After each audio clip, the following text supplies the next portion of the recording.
இந்த நாளிலும் கர்த்தர் நம்மோடு கூட பேசுவாரா? நம்ம ஒவ்வொருவரையும் கர்த்தர் தாமே நிறைவாய் ஆசீர்வதிக்கட்டும்.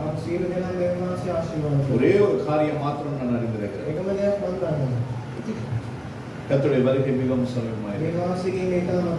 அவருடைய வருகைக்கு என்று சொல்லப்பட்ட அத்தனை அடையாளங்களும் இப்பொழுது துரிதமாய் நிறைவேறிக் கொண்டிருக்கிறது. எத்தனை பேர் இதை அறிந்திருக்கிறீர்களோ தெரியாது. நம்முடைய வாழ்க்கையின் தேவைகளும் வாழ்க்கையின் போராட்டங்களும் அந்த காரியங்களை பார்க்க முடியாதபடிக்கு உணர முடியாதபடிக்கு அதை தடை செய்து கொண்டிருக்கிறது. அவைகளை தாண்டி நாங்கள் பார்க்கும் பொழுது கர்த்தருடைய வருகை மிகவும் சமீபமாய் இருக்கிறது என்பதை நாங்கள் அறிந்து கொள்ளப்படுகிறோம். உண்மையோ பொய்யோ தெரியாது. காலையிலே கேள்விப்பட்டதான ஒரு செய்தி. அலன் மாஸ்க் என்று சொல்லப்படுகிற ஐஸ்வர்யவான் தனவான் அவர் ஒரு ஏதோ ஒரு பாதிப்புக்குள்ளாகி அவர் சிகிச்சை பெற்று வருகிறார் என்று சொல்லி ஒரு செய்தி கேள்விப்பட்டது. உண்மையோ பொய்யோ தெரியாது. நான் கேட்டதை உங்களுக்கு சொல்லுங்க. இது ஏற்படும் என்று சொல்லி எதிர்பாராத ஒரு மனிதன். தெரியுமா அவளுக்கு? தெரியுமா? எனக்கு தெரியாது. கேள்விப்பட்டிருக்கேன். அவருக்கு பின்னணி எனக்கு தெரியாது. அவருக்கு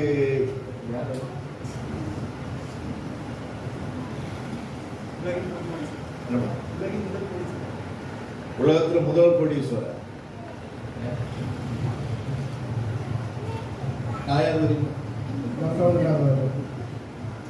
உலகத்தை உண்டாக்கினவருடைய பிள்ளை. எலன் மாஸ்கை விட பெரியவங்க தான் நாம.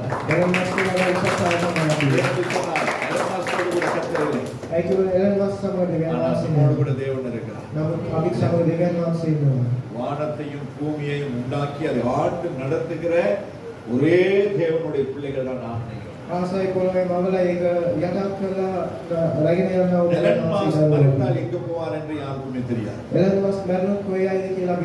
நாம் கர்த்தருக்குள் நித்திரை அடைந்தால் தேற்றப்படுவோம். ஆண்டுடைய வருகையில முதலாவது எழுந்திருப்போம். பரலோகத்திலே நித்தியமாயிருக்கும். ஆனால் அந்த வாய்ப்பை இழந்து கொண்டு போகிறீர்கள் என்பதை குறித்து கர்த்தருடைய ஆவியானவர் இந்த நாளிலே சபையிலே திட்டமும் கழிவுமாய் பேசினார். ஆவியானவர் பேசுகிறதற்கு சபையிலே காதுள்ளவன் கேட்க கடவன். நம்மோடு கூட பேச யோவான் எழுதினதான நற்செய்தி 8வது அதிகாரம் 31வது வசனம் தொடங்கி 40வது வசனம் முடிய நாங்கள் வாசிப்போமானால் வேதத்தில் இருக்கிறதான அதி முக்கியமான பகுதிகளிலே இன்னும் ஒரு முக்கியமான பகுதியை நாங்கள் இதை பார்க்க முடியும்.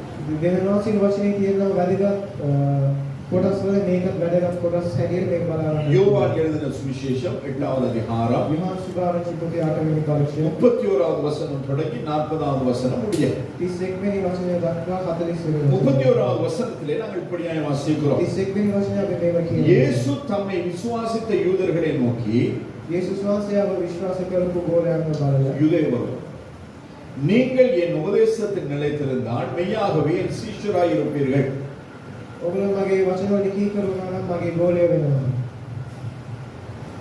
யாருக்கு சொல்லுகிறார்? யாருக்கு சொல்றார்? எல்லாருக்கும் சொல்ல கிடையாது. கர்த்தருடைய வசனம் தெளிவாய் சொல்லுகிறது. தம்மை விசுவாசித்த யூதர்களை நோக்கி. அப்படி என்றால் இன்றும் கூட நம்முடைய திருச்சபையிலே தேவனை ஆராதிக்கிற ஒரு கூட்டமாய் நாங்கள் சேர்ந்திருக்கிறோம். இதில் எத்தனை பேர் 100க்கு 100% ஆண்டவரை விசுவாசிக்கிறீர்கள் என்று எனக்கு தெரியாது. எத்தனை பேர் 100க்கு 80% விசுவாசிக்கிறீங்கன்னு தெரியாது.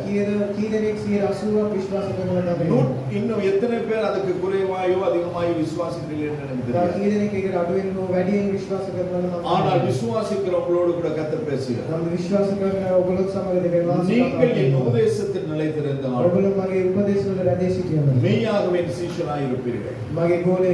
அப்போ ஆண்டவருடைய சீஷனாய் இருக்கிறதற்கு தேவையான முதலாவது குவாலிஃபிகேஷன் தேவனாசி கோலேக் වෙන්නට අවශ්‍යයි පළවෙනි දේ. அவருடைய உபதேசத்திலே நிலைத்திருக்க வேண்டும். தேவனாசி උපදේශවල රැඳී සිටින්න. என் ஆண்டவராகிய தேவனுடைய வேதம் என்ன சொல்லுகிறதோ தேவனாசி වචනේ මොනවද කියන්නේ? ஆதியாகமத்தின் புத்தகத்திலிருந்து வெளிப்படுத்தின விசேஷம் வரைக்கும் உள்ள வசனங்கள் என்ன சொல்லுகிறதோ அத்தனையும் நாங்கள் விசுவாசிக்க வேண்டும், அதை கடைபிடிக்க வேண்டும். இது முடியும், இது முடியாது, இது அவர்களுக்கு, இது இவர்களுக்கு என்று சொல்லி நாங்கள் வேறு பிரிக்க முடியாது.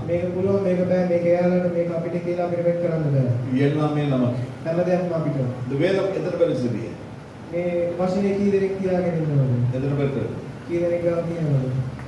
அப்ப இது அத்தனை உங்களுக்கு එහෙනම් මේකේ තියෙන සියලු දේම ඔයාලට நல்ல நேரம்டா சாமி நீ வேதத்தை வச்சிட்டு வந்தேன் හොඳ වෙලාවට මම වචනේ තියලා ආවේ அப்படி நேரம் நினைக்கிறேன் එහෙම කවුරු හරි හිතනවද வச்சிட்டு வந்தாலும் உங்களுக்கு தான் තියලා ආවත් ඔයාලට තමයි இதை கத்து நமக்கு எழுதி கொடுக்கிறது මේ දෙවියන් වහන්සේ අපිට ලියලා දීලා තියෙනවා அதனால யாரும் இது எனக்கு இல்லைன்னு சொல்லி சொல்ல முடியாது. ඒ නිසා කවුරුත් මේක මට නෙමෙයි කියලා කියන්න බෑ. 32வது வசனம் சொல்லுகிறது 32 වචනේ சத்தியத்தையும் அறிவீர்கள் සත්‍ය දැනගන්න சத்தியம் உங்களை விடுதலையாக்கும் என்றார். සත්‍ය වල නිදහස් කරයි කියලා වචනේ කියනවා. இன்றைய நாளிலே अनेக சத்தியத்தை அறிந்தும் அறியாதவர்களாய் இருக்கிறோம். අදවසේ ගොඩක් අය සත්‍ය දැනගෙන දන්නේ නැති විදිහට தெரிந்தும் தெரியாதவர்களாய் இருக்கிறோம். දැනගෙන දන්නේ නැති විදිහට ඉන්නවා. புரிந்தும் புரியாதவர்களாய் இருக்கிறோம். තේරිලා තේරුනේ නැහැ වගේ ඉන්නවා. எத்தனை பேருக்கு சத்தியம் தெரியும்? කී දෙනෙක්ට සත්‍ය දන්නවද?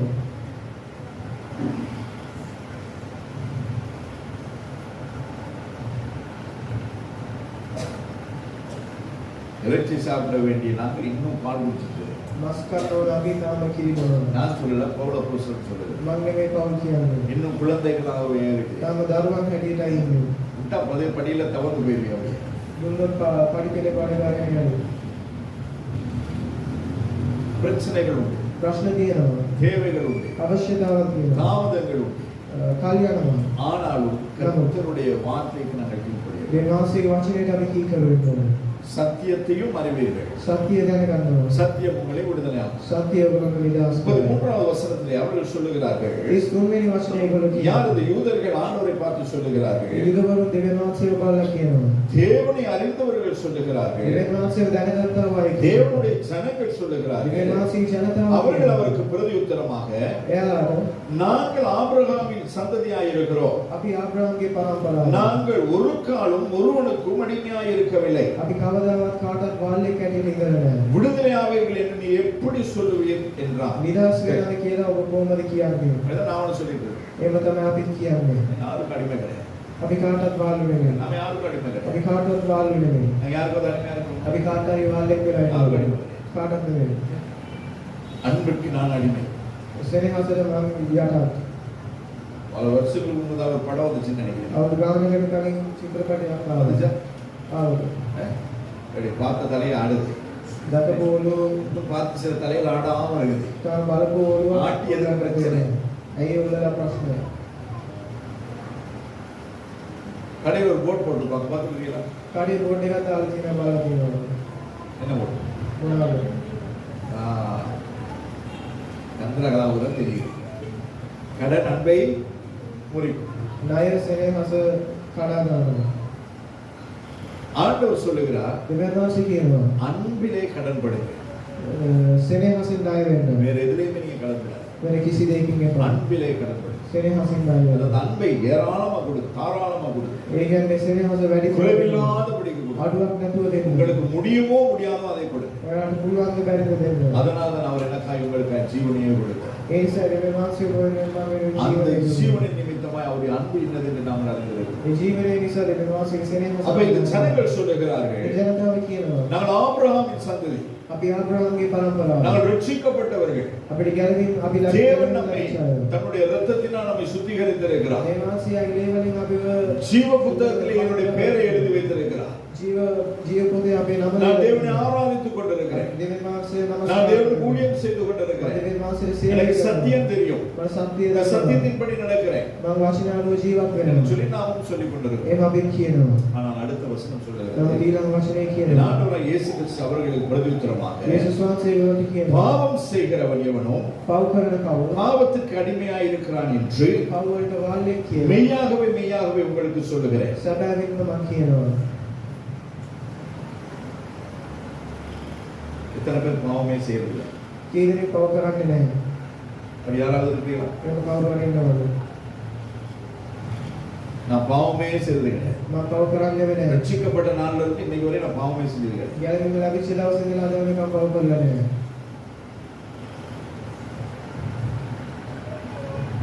ஆண்டவருடைய வேதம் சொல்லுகிறது දෙවියන්ගේ වචනේ කියනවා பாவம் செய்கிறவன் எவனோ පව් කරන කවුරු பாவத்துக்கு அடிமையாயிருக்கிறான். පව් වලට වාල්ලෙක් இந்த நாளிலே நாங்கள் எல்லாரும் அடிமையாயிருக்கிறோம். අද දවසේ අපි හැමෝම වාල්ලෙක් ஏதோ ஒன்றுக்கு அடிமையாயிருக்கிறோம். මොනාරි දෙයකට වාල්ලෙක් වෙලා ඉන්නේ எத்தனை பேர் தூக்கத்துக்கு அடிமையா இருக்கு? කී දෙනෙක් නින්දට වාල්ලෙක් වෙලා ඉන්නේ இன்னும் தூங்கட்டும் அப்படின்னு நீதிமொழிகள் சொல்லுகிற பிரகாரம் எத்தனை பேர் தூங்கிட்டு இருக்கு? තව පොඩ්ඩක් නිදා ගන්න ඕනේ කියලා වචනේ කියනවා කී දෙනෙක් නිදා ගන්න ඕනේ இன்னும் அநேக தூக்கத்துக்கு அடிமையா அப்படின்னு நீங்க கேட்கலாம். නින්දට යට වාල්ලෙක්ද தூங்கினா அதாவது செய்ய வேண்டிய வேலையை விட்டுட்டு அந்த நேரத்தில் தூங்குகிறவர்கள் தூக்கத்துக்கு அடிமை. කරන්න ඕනේ දේ අතල්ලා ඒ වෙලාවෙ නිදා ගන්නයි නින්දට වාල්ලෙක් சிலர் சாப்பாட்டுக்கு அடிமை, සමහර අය කෑමට වාල්ලෙක් சிலர் ட்ரெஸ்ஸுக்கு அடிமை, සමහර අය ඇඳුම් වලට වාල්ලෙක් சிலர் அழகுக்கு அடிமை, සමහර අය ලස්සනට சிலர் වාල්ලෙක් அழகு சாதன பொருட்களுக்கு அடிமை, සමහර අය ඒ ලස්සන කරන්නා වූ බඩුවට වාල්ලෙක් சிலர் எல்லாத்துக்குமே அடிமை. සමහර අය හැමෝටම වාල්ලෙක් அவங்களுக்கு எது அடிமை இல்லைன்னு வேறு பிடிக்கிறதுக்கே தெரியாது. ඒගොල්ලන්ට මොනවද නැති කියලා වෙන් කරන්නව දන්නේ නැහැ கலைக்க பிடிச்சா கழிச்சிட்டே இருப்பாங்க. කතා කරන ගමන් කතා அவர்கள் කරගෙන கதைக்கு அடிமை. එයාලා කතා කරන அதாவது වාල්ලෙක් தேவைக்கு ஏற்ப நம்ம கதைக்கும். අවශ්‍යතාවල් අනුව ஏனென்றால் நாட்டுடைய வேதம் சொல்லுகிறது அதிக வார்த்தையினால் பாவம் இல்லாமல் போகும். ඒක වචනේ කියන්නේ වැඩි වචන නිසා පව් නැතුව යන්නේ නැහැ தேவையானது ஆரம்பிப்பீங்க, අවශ්‍ය දේවල් කතා කරලා முடிக்கிறது தேவையில்லாத. ඉවර වෙන්නේ ඕනේ නැති දේවල් වලින්. எப்பவுமே நான் சொல்லுகிற ஒரு காரியம், நான் விரும்புகிற ஒரு காரியம், හැම වෙලේම කියනවා දෙයක් කැමති දෙයක්. சம்பந்தப்பட்ட ரெண்டு பேர் மட்டும் பேசணும். සම්බන්ධ තියෙන දෙන්නෙක් විතරයි කතා කරන්නේ. சம்பந்தம் இல்லாத மூன்றாவது ஒருவரை அந்த இடத்துல கொண்டு வருகிறது சரி. සම්බන්ධ නැති තුන්වෙනි කෙනෙක් ඉස්සරහට එක්කන් එන එක. அதுதான் AI செய்துட்டு இருக்கிறான். ඒක තමයි AI එකේ කරන්නේ. சம்பந்தம் இல்லாத ஒரு ஆள் அந்த இடத்துல கொண்டு வந்து வச்சு සම්බන්ධ නැති කෙනෙක් ඉස්සරහට තියලා அவரை பேட்டி காண்றது. එයාලත් එක්ක කතා කරනවා. உண்மையா அவர் கிடையாது அந்த இடத்துல. ඇත්තට එයා ඉස්සරහේ නෑ. ஆனால் AI-னுடைய தொழில்நுட்பம் என்ன? නමුත් AI එක්කම இங்க எலன் மாஸ்க் இல்ல, මේ සායලන් මස්. ஆனால் அந்த AI மூலமா எலன் மாஸ்கை கொண்டு வர முடியும். නමුත් AI වලින් එයාව ගෙන්නන්න පුළුවන්. தெரியுமா? இன்று அநேக இடங்களிலே கிறிஸ்துவையும் அப்படி கொண்டு வந்து அநேக காரியங்களை செய்து கொண்டிருக்கிறார். ගොඩක් ස්ථානවල ක්‍රිස්තුස් වහන්සේව තේම අරගෙන ඇවිල්ලා දේවල් කරනවා. அது நமக்கு தேவையில்லாத விஷயம். ඒක අපිට ඕනේ නැති දෙයක්.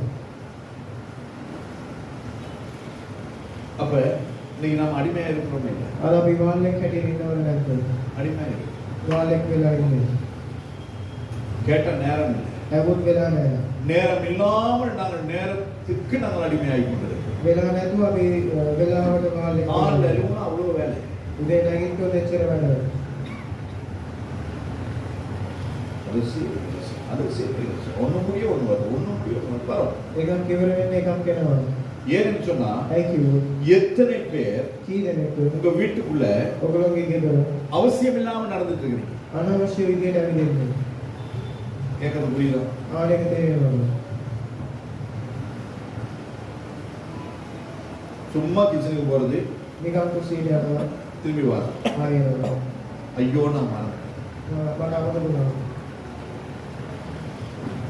எத்தனை பேர் உங்களோட ஹால்ல இருந்து கிச்சனுக்கு போய், කී දෙනෙක් සාලේ ඉඳලා කුස්සියට යනවා. எத்தனை பேர் கிச்சன்ல இருந்து ஹாலுக்கு போய்? කී දෙනෙක් කුස්සියේ ඉඳලා හෝල් එකට එන්නේ.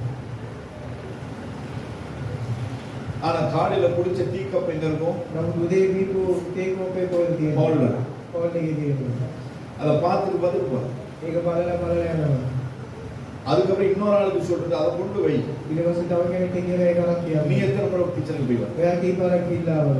கொண்டு போய் வச்சிருக்கான். කියලා තියන්න පුළුවන්. அப்ப இப்பேற்பட்டதான அநேக காரியங்கள் நாங்கள் தெரிந்தும் அதை தெரியாதபடி நாங்கள் செய்து கொண்டிருக்கிறோம். මේ වගේ ගොඩක් දේවල් අපි දැනගෙනත් දන්නේ නැතුව කරනවා. வேலையே முடியாது. වැඩම දන්නේ නැහැ. எப்படி முடியும்? කොහොමද පුළුවන් වෙන්නේ?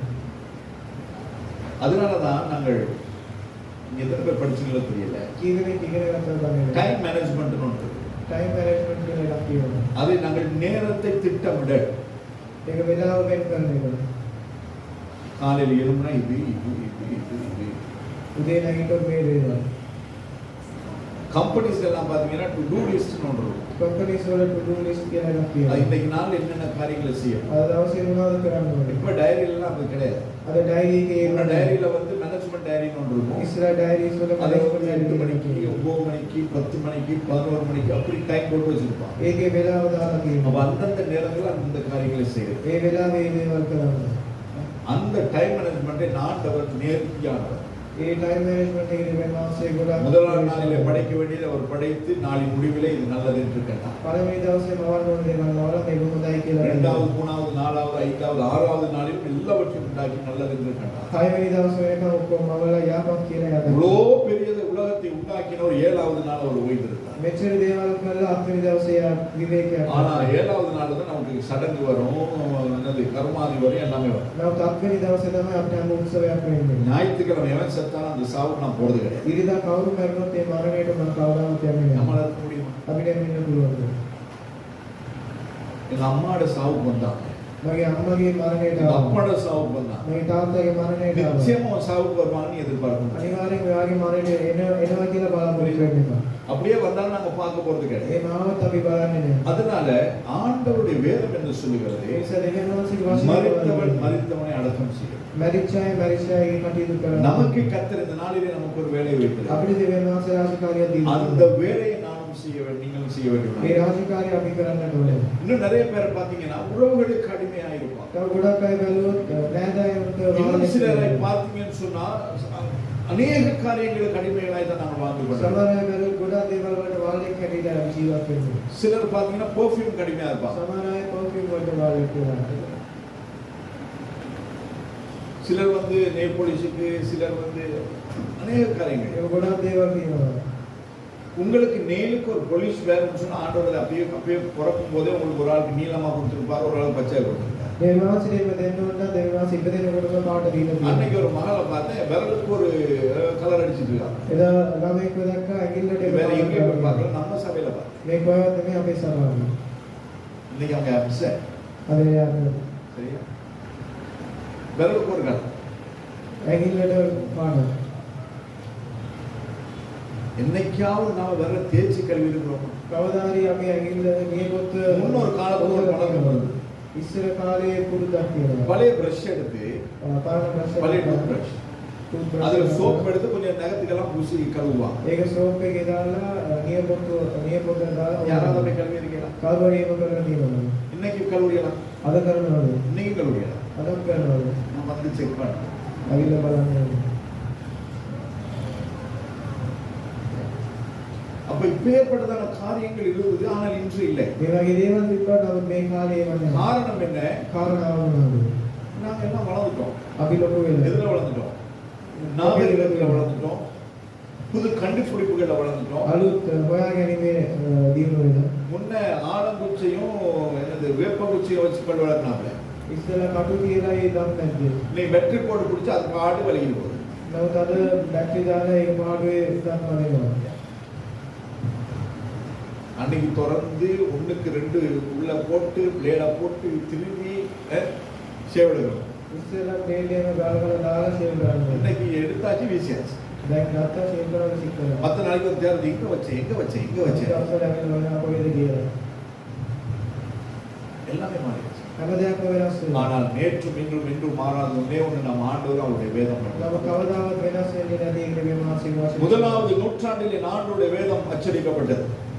පළවෙනි சதவர்ஷம். සතවර්ෂයේ දෙවියන් වහන්සේගේ වචනය அந்த நாளிலே ஆண்டவர் வெளிப்படுத்தின விசேஷம் கடைசி அதிகாரத்தில் எழுதி வைத்தார். ඒ දවසේ ඉඳලා පොතේ අන්තිම පදේ දෙවියන් වහන්සේ இதில் உள்ள வசனத்தை கூட்டவும் கூடாது, குறைக்கவும் கூடாது. මේ වචනය අඩු කරන්නත් බෑ වැඩි කරන්නත් එපා. இன்னைக்கு வரை அது மாறவில்லை. අද වෙනකන් ඒක වෙනස් ஆனால் இன்று அநேகர் அதை மாற்றிக் கொண்டிருக்கிறார். ගොඩක් අය ඒක වෙනස් කරනවා. துர் உபதேசங்கள் உலகத்திலே மடிந்து போய்விட்டது. වැරදි උපදේශ මේ පොළොවේ වැඩි වෙනවා. ஆனால் ஒரே ஒரு காரியம். නමුත් එක දෙයක්. என்ன இந்த காரியம்? මොකක්ද ඒ කාරණාව?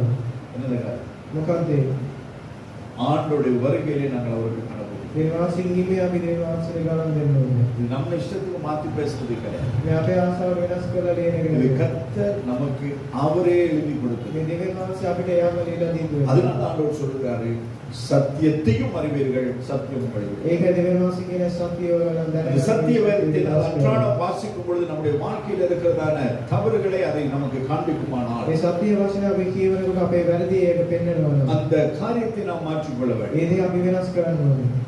சத்தியத்துக்கு சத்தியத்துக்கு மட்டும்தான் அந்த கர்த்தருடைய வார்த்தைக்கு மட்டும்தான் நம்மை உருவாக்குறதுக்கு அதிகாரம் உண்டு. දේවාසී වචනයට විතර අපිව වෙනස් කරන්නට நம்மை உருமாற்றுகிறதுக்கு அதிகாரம் உண்டு. අපි වෙනස් කරන්නට ඒකට තමයි அதற்குரிய வல்லமை நாடுடைய வேதத்துக்கு சத்தியத்துக்கு மட்டும்தான் உண்டு. ඒකේ බලය දේවාසී වචනයට என்னுடைய பலத்தினாலோ அல்லது என்னுடைய திறமைகளினாலோ அதை மாற்ற முடியாது. මගේ බලයෙන් මගේ හැකියාවෙන් ඒක කරන්න அதனால ஆண்டவர் சொல்றார் நீங்கள் எவன் பாவம் செய்கிறானோ ඒකේ දේවාසී කියන කවුරු පව් කරන්නේ அவன் அந்த பாவத்துக்கு அடிமையாக இருக்கிறான். එයා ඒ පව් වලට මාළු.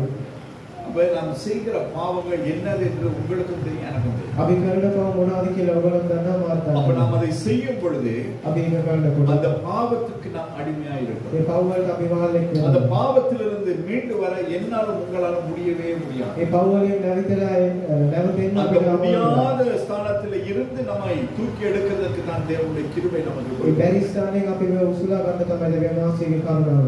ஆனால் அநேகமாகிய நாம் என்ன செய்து கொண்டிருக்கிறோம்? නමුත් අපි මොනවද කරන්නේ? கிருபையை நாங்கள் போக்கடித்துக் கொண்டிருக்கிறோம். අපි කරුණාව නැති කරගෙන ඉන්නවා. இன்னைக்கு நமக்கு பனிஷ்மென்ட் கிடைச்சா අද අපිට දඬුවමක් ලැබුණා. நாம திருந்திடும். අපි වෙනස් වෙනවා. ஆனால் கர்த்தர் இன்னைக்கு நமக்கு ஒண்ணுமே செய்யல. නම් දෙවියන්වහන්සේ අද අපිට මොකුත් அதனால කරන්නේ நாம் නැහැ. என்ன நினைக்கிறோம்? ඒ නිසා අපි මොනවද நான் කියන්නේ? செய்யறது எல்லாம் சரி. මම කරන දේ ඔක්කොම கர்த்தர் හරි. என்னோடு கூட இருக்கிறார். දේවාසී මාසවල கர்த்தர் என்னை ஆசீர்வதிக்கிறார். දේවාසී මාව ආශිර්වාද அப்படிதான் කරනවා. நாம் நினைச்சிட்டு இருக்கோம். ඒමයි අපි හිතන්නේ. உலகத்தின் ஆசீர்வாதமே கிடையாது. මේ පොළවේ ආශිර්වාදය ஒரு ආශිර්වාදය. காரியத்தை நான் உங்களுக்கு சொல்ல விரும்புகிறேன். ඒක දෙයක් මම කියන්න කැමතියි. வேதத்தில் 5000க்கும் அதிகமான வாக்குத்தத்தங்கள் உண்டு. වචනේ பொருள் வச்சனம். පොරොන්දු වචන 5000කට වැඩි තියෙනවා. வேத பண்டிதர்கள் சொல்லுகிறார்கள் බයිබල් ඉගෙන ගත්ත අය 5500க்கும் அதிகமான வாக்குத்தத்தங்கள் உண்டு. පොරොන්දු වචන 5500කට වැඩි තියෙනවා. வருஷத்துல எத்தனை வாரங்கள் உண்டு? අවුරුද්දට සති කීයක් තියෙනවද? எத்தனை வாரம்? எத்தனை வாரம்? 52. 52ක්. அப்ப 52 வாரங்களும் ඒ සති 52ක්. வாரத்துக்கு ஒரு வாக்குத்தத்தத்தை தியானித்தால் සතියට එක වචනයක් මෙනෙහි කරනවා. எத்தனை வாக்குத்தத்தங்களை எவ்வளவு நாளைக்குள்ள நாங்க தியானிக்க முடியும்? පොරොන්දු වචන කීයක් අපි මෙනෙහி කරනවද? 105 வருஷம். අවුරුදු 105. 105 வருஷங்களுக்கு අවුරුදු 105. வாக்குத்தத்தத்தை மாத்திரமே நாங்கள் தியானிச்சிட்டு இருக்கோம். පොරොන්දු වචන විතරක් අපිට මෙනෙහි அப்ப 52 இன்டு 52යි 105. 105 පාරක්. அப்ப அத்தனை வருஷங்கள் நாங்கள் ஆண்டுடைய வாக்குத்தத்தங்களை தியானிக்கிறோம். ඒ වෙච්චර අවුරුද්දක් අපිට දෙවියන් වහන්සේගේ වචනය ஆனா මෙනෙහි 105 வருஷம் කරනවා. நான் இன்னும் உயிரோட இருக்க போறோம். නමුත් අවුරුදු 105ක් අපි ජීවත් වෙන්න යනවද? දන්නේ නැහැ. இருக்கலாம் இல்லாமல் போகலாம். ඉන්න පුළුවන් වෙන්න බැරි වෙන්නත් පුළුවන්. ஆனா அந்த ஒரு 4 வயசு பிள்ளைக்கு நாங்க வாக்குத்தத்தத்தை தியானிக்கும் போது அந்த பிள்ளைக்கு வாக்குத்தத்தம்னா என்னன்னு தெரியாது. නමුත් අවුරුදු 4 ළමයෙක් අපි මේක ஒரு කියලා வசனத்தை තේරෙන්නේ නැහැ. புரிந்து கொள்ளுகிற அளவு நாங்கள் வருகிறதுக்கு கிட்டத்தட்ட ஒரு 8 வயசு 9 வயசு ஆகும். වචනය තේරුම් ගන්න පුළුවන් වෙන්න අපිට අවුරුදු 8ක් 9ක් ஆனா වෙනවා. அப்ப வசனம் புரியுதோ இல்லையோ ஆனா போன்ல உள்ள அத்தனையும் இப்ப நம்ம பிள்ளைகளுக்கு புரியும். නමුත් ඒ වෙලාව වචනේ තේරෙනවා නැත්නම් ෆෝන් එකේ තියෙන දේවල් තේරෙනවා. நான் நோண்டும் போது இப்படி வந்து பார்த்துப்பாங்க. අපි ෆෝන් එක බලද්දී ඒගොල්ලෝ ඇවිල්ලා බලනවා. அப்படியே நாங்க என்ன நோண்டுறோம் அப்படியே நடந்து போய் பார்க்கிறோம். අපි මොනවද කරන්නේ කියලා ඇවිදන් ගිහිල්ලා බලනවා. நம்ம பிள்ளைங்க அப்படி செய்யாதீங்க நான் மறந்துட்டேன். අපේ ළමයි ඒක කරන්නේ නැහැ. அப்படி செய்யறோம் நான் பார்த்துருக்கேன். නම් දේව කරන අය ඔව්, මම போலாம். බලනවා. යාම යනවලු. இப்படி பார்த்துட்டு போறேன். ඒක බලන්නේ. ஆனா வசனத்தை அப்படி பார்க்கறது கிடையாது. නමුත් වචනේ අපි එහෙම බලන්නේ නැහැ. அப்ப 105 வருஷங்களுக்கு நம் வாக்குத்தத்தங்களை மாத்திரம் தியானிக்கணும். අවුරුදු 105ට අපිට පොරොන්දු වචන විතරක් මෙනෙහි කරන්න இன்னைக்கு පුළුවන්. எத்தனை தேசங்கள் இருக்குன்னு யாருக்காவது தெரியுமா? දේශවල් කීයක් තියෙනවද කියලා කවුරුහරි உலகத்திலே எத்தனை தேசங்கள் உண்டு? මේ ලෝකයේ දේශවල් කීයක් තියෙනවද? எத்தனை? எத்தனை? தெரியாது. அதை கேட்டு பாருங்க. எக்ஸ் வைஃப், அவங்களுக்கு எத்தனை பாய் ஃப்ரெண்ட் இருக்குது, எத்தனை கேர்ள் ஃப்ரெண்ட் இருக்கு அப்படின்னு கேட்டால் சொல்லுவாங்க நம்ம பிள்ளைங்க தான், வேற யாரும் கிடையாது. அவனுக்கு 4 பிள்ளைங்க இருக்கு, அவளுக்கு 3 பாய் ஃப்ரெண்ட்ஸ் இருக்காங்க. இப்படி நாம் அதை எல்லா வேலையை விட்டு அதை கணக்கு வச்சுட்டு இருக்காங்க. அவன் போன கிழமை போட்டது இந்த கிழமை போடுறது கிடையாது. இதே மாதிரி ட்ரெஸ் நான் அவள்கிட்ட 2 பார்த்திருக்கிறேன். இவ்வளோ கணக்கு வச்சிருக்கிறோம். 23வது அதிகாரத்துல சங்கீத புத்தகத்துல எத்தனை வசனம் இருக்குது? சங்கீதம் 23 எத்தனை வசனம் இருக்கு? யார் சொல்லுங்க? எத்தனை வசனம் இருக்கு?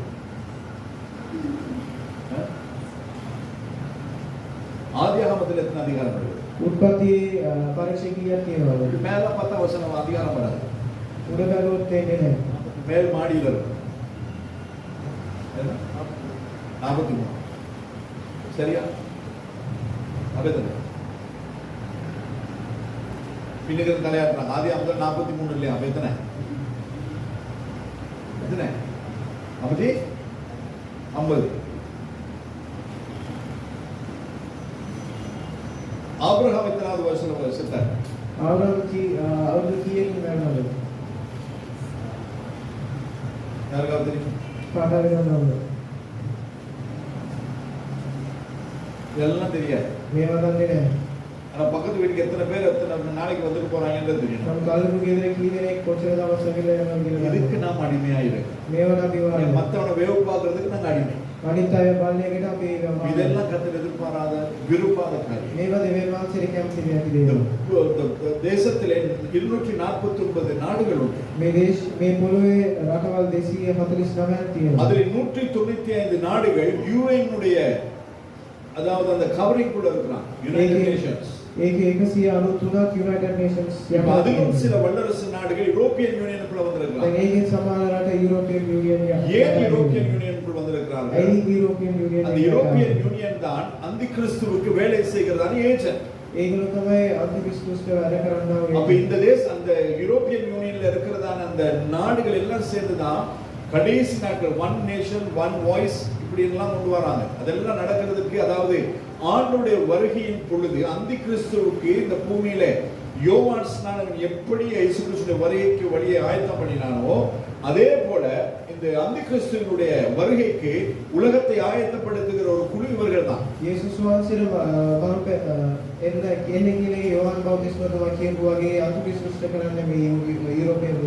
அப்ப நாம தெரிஞ்சுக்கணும் ஏன் உலகத்தில் இந்த மாற்றங்கள் வருகிறது என்பதை நம்ம அறிந்திருக்க வேண்டும். பக்கத்து வீட்டுக்கு எத்தனை பேர் வந்துட்டு போறாங்க? அவங்க வீட்டுல என்ன சமைச்சாங்க? அவங்க மார்க்கெட்டுக்கு எத்தனை மணிக்கு போயிட்டு வந்தாங்க? இதெல்லாம் நம்ம பார்க்க வேண்டியது நம்ம வேலை கிடையாது. நான் என்னை பார்த்து கொள்வேன். அன்னைக்கு நான் சொன்னேன், ஆண்டவரே வந்து என்ன கூட்டிட்டு போயிருக்கப்பா அப்படி மனைவி உடனே கேட்டேன். நீங்க சரியான சுயநலம். அவங்க என்ன சொன்னாங்க? சரியான சுயநலம்.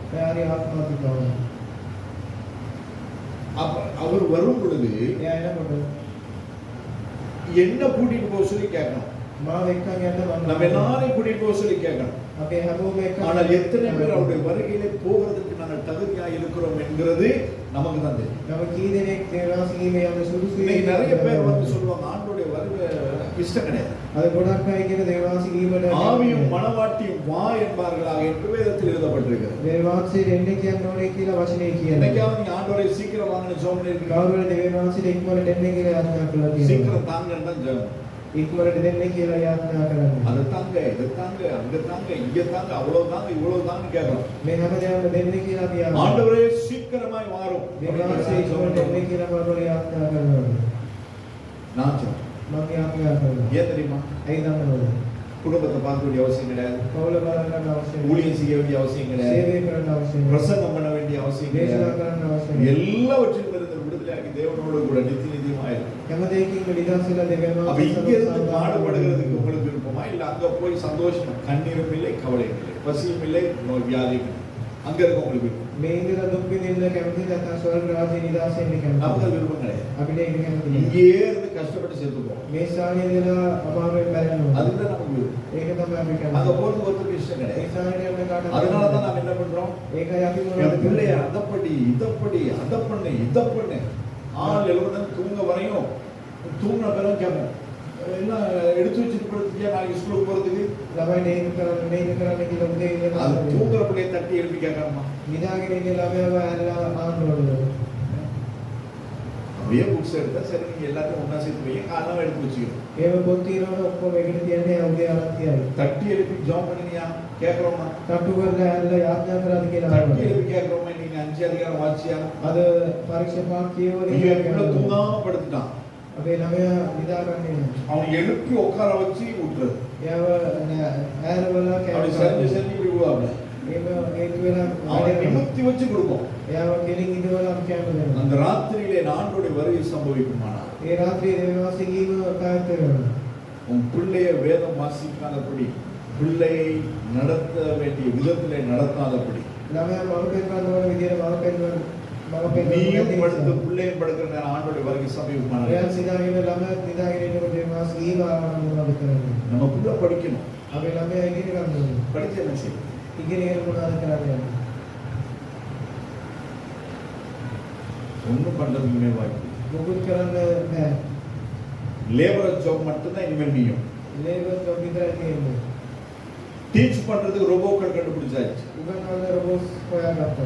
யுத்த முனையில நிற்கிறதுக்கு ரோபோக்கள் கண்டுபிடித்தாங்க. යුද්ධය කරන්න රොබෝට්ස් දැන් හොයාගත්තා. யார் யார் என்னென்ன தவறு செய்யறாங்க எங்க போறாங்க எங்க வராங்கன்னு பாக்குறது ஏஐ தயாராகி இருக்கிறது. කවුද මොනවද වැරදි කරන්නේ කියලා බලාගෙන AI කියනවා. இனிமேல் வருகிற நாட்டுல போலீஸுக்கு கூட வேலை கிடையாது. දැන් එන්නම කාලේ පොලිසියවත් වැඩ அப்ப තියෙනවා. இப்பேற்பட்டதான ஒரு சூழ்நிலைக்கு நேராக உலகம் தள்ளப்பட்டு கொண்டிருக்கிறது. මෙවැනි වාතාවරණයක මේ පොළොව යන ගමන. அப்ப உங்க பிள்ளைய படிக்க வச்சு நீங்க என்ன பண்ண போறீங்க? ඔයගොල්ලෝගේ ළමයින්ට ඉගෙනීම දෙනවා. படிக்க வைக்க வேண்டாம் என்று சொல்லவில்லை. උගන්වන්න එපා කියලා මම அதையும் தாண்டி ඒකත් පව් நாங்கள் කරනවා. கர்த்தரை நம்முடைய பிள்ளைகளுக்கு கொடுக்கிறோம். අපි දෙවියන් වහන්සේව දෙන්න ඕනේ ළමයින්ට. ஆண்டுடைய வருகை வருமானம் දෙවියන්වහන්සේ ඊමේල් நாம் அவருக்கு முன்பதாக நிற்க தகுதி உள்ளவர்களாக එයාගේ ඉදිරියේ ඉන්න අපි සුදුසු වෙන්න ඕනේ.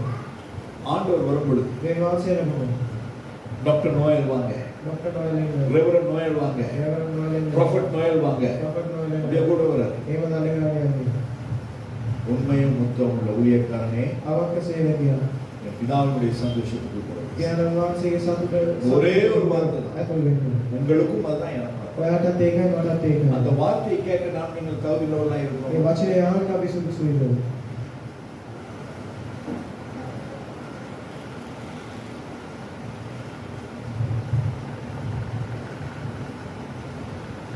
நாம் தகுதியாளர்களாக අපි සුදුසු වෙන්න.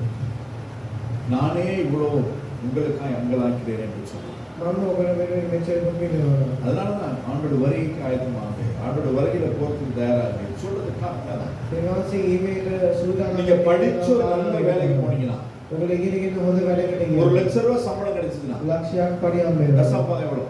දසක කොටස් කියනවා. எவ்வளவு? 10,000 ரூபாய். 10,000. 10,000 வந்தா நான் எவ்வளவு சந்தோஷமா இருப்பேன். 10,000 කම මම කොච්චර සතුටු වෙනවද? தலைகளுக்கும் கண்ணம்மா சினிமா பாட்டு இல்ல, சாது ஏம் செல்வராஜ் பாட்டு. நாம போய் வேலை செஞ்சு நீ போனா நான் சும்மா இருந்து வாங்கி சாப்பிட்டு இருப்பேன். ඔයගොල්ලෝ වැඩ කරලා දෙන එක මම නිකන් ඉඳලා කරනවා. அது எனக்கு முக்கியமே கிடையாது. ඒක මට වැදගත් නෙවෙයි. தசமபாவம் காணிக்கை கொடுக்கிறது உங்களுடைய ஆசீர்வாதம். දසක කොටස් පඩුනේ ඔයගොල්ලෝගේ வருகிற தசமம் வருகிற உங்களோட சம்பாத்தியத்திலிருந்து நாம கொடுக்கணும்.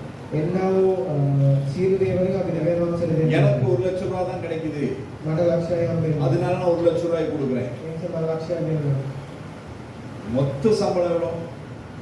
සම්පූර්ණ 8 லட்சம் ரூபாய். ලක්ෂයක් ගන්න. அந்த 8 லட்சம் ரூபாய்க்கு நாங்கள் கத்தருக்கு கொடுக்கிறோம். ඒ ලක්ෂ 8න් අපි දෙවියන් වහන්සේට දෙන්න ඕනේ.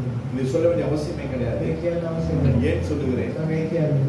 அப்ப நாம இப்பேற்பட்ட சில இடங்களிலே நாங்கள் சிக்கி கொண்டிருக்கிறோம். අපි මේ දේවල් වල අපි வெளியில வர முடியாதபடி இருக்கிறது. ඒ දිනේ ඉන්න බැරුව ඉන්නේ. இந்த சனிக்கிழமை ஊழியத்துக்கு என்ன செய்வோம் என்று சொல்லி நான் யோசிச்சிருந்தேன். සෙන්සුරාද සේවයට මොනවද කරන්නේ කියලා මම ஏன்னா கையில காசு இல்லை, நான் முடியும். අතේ සල්ලි ඔක්කොම ඉවරයි.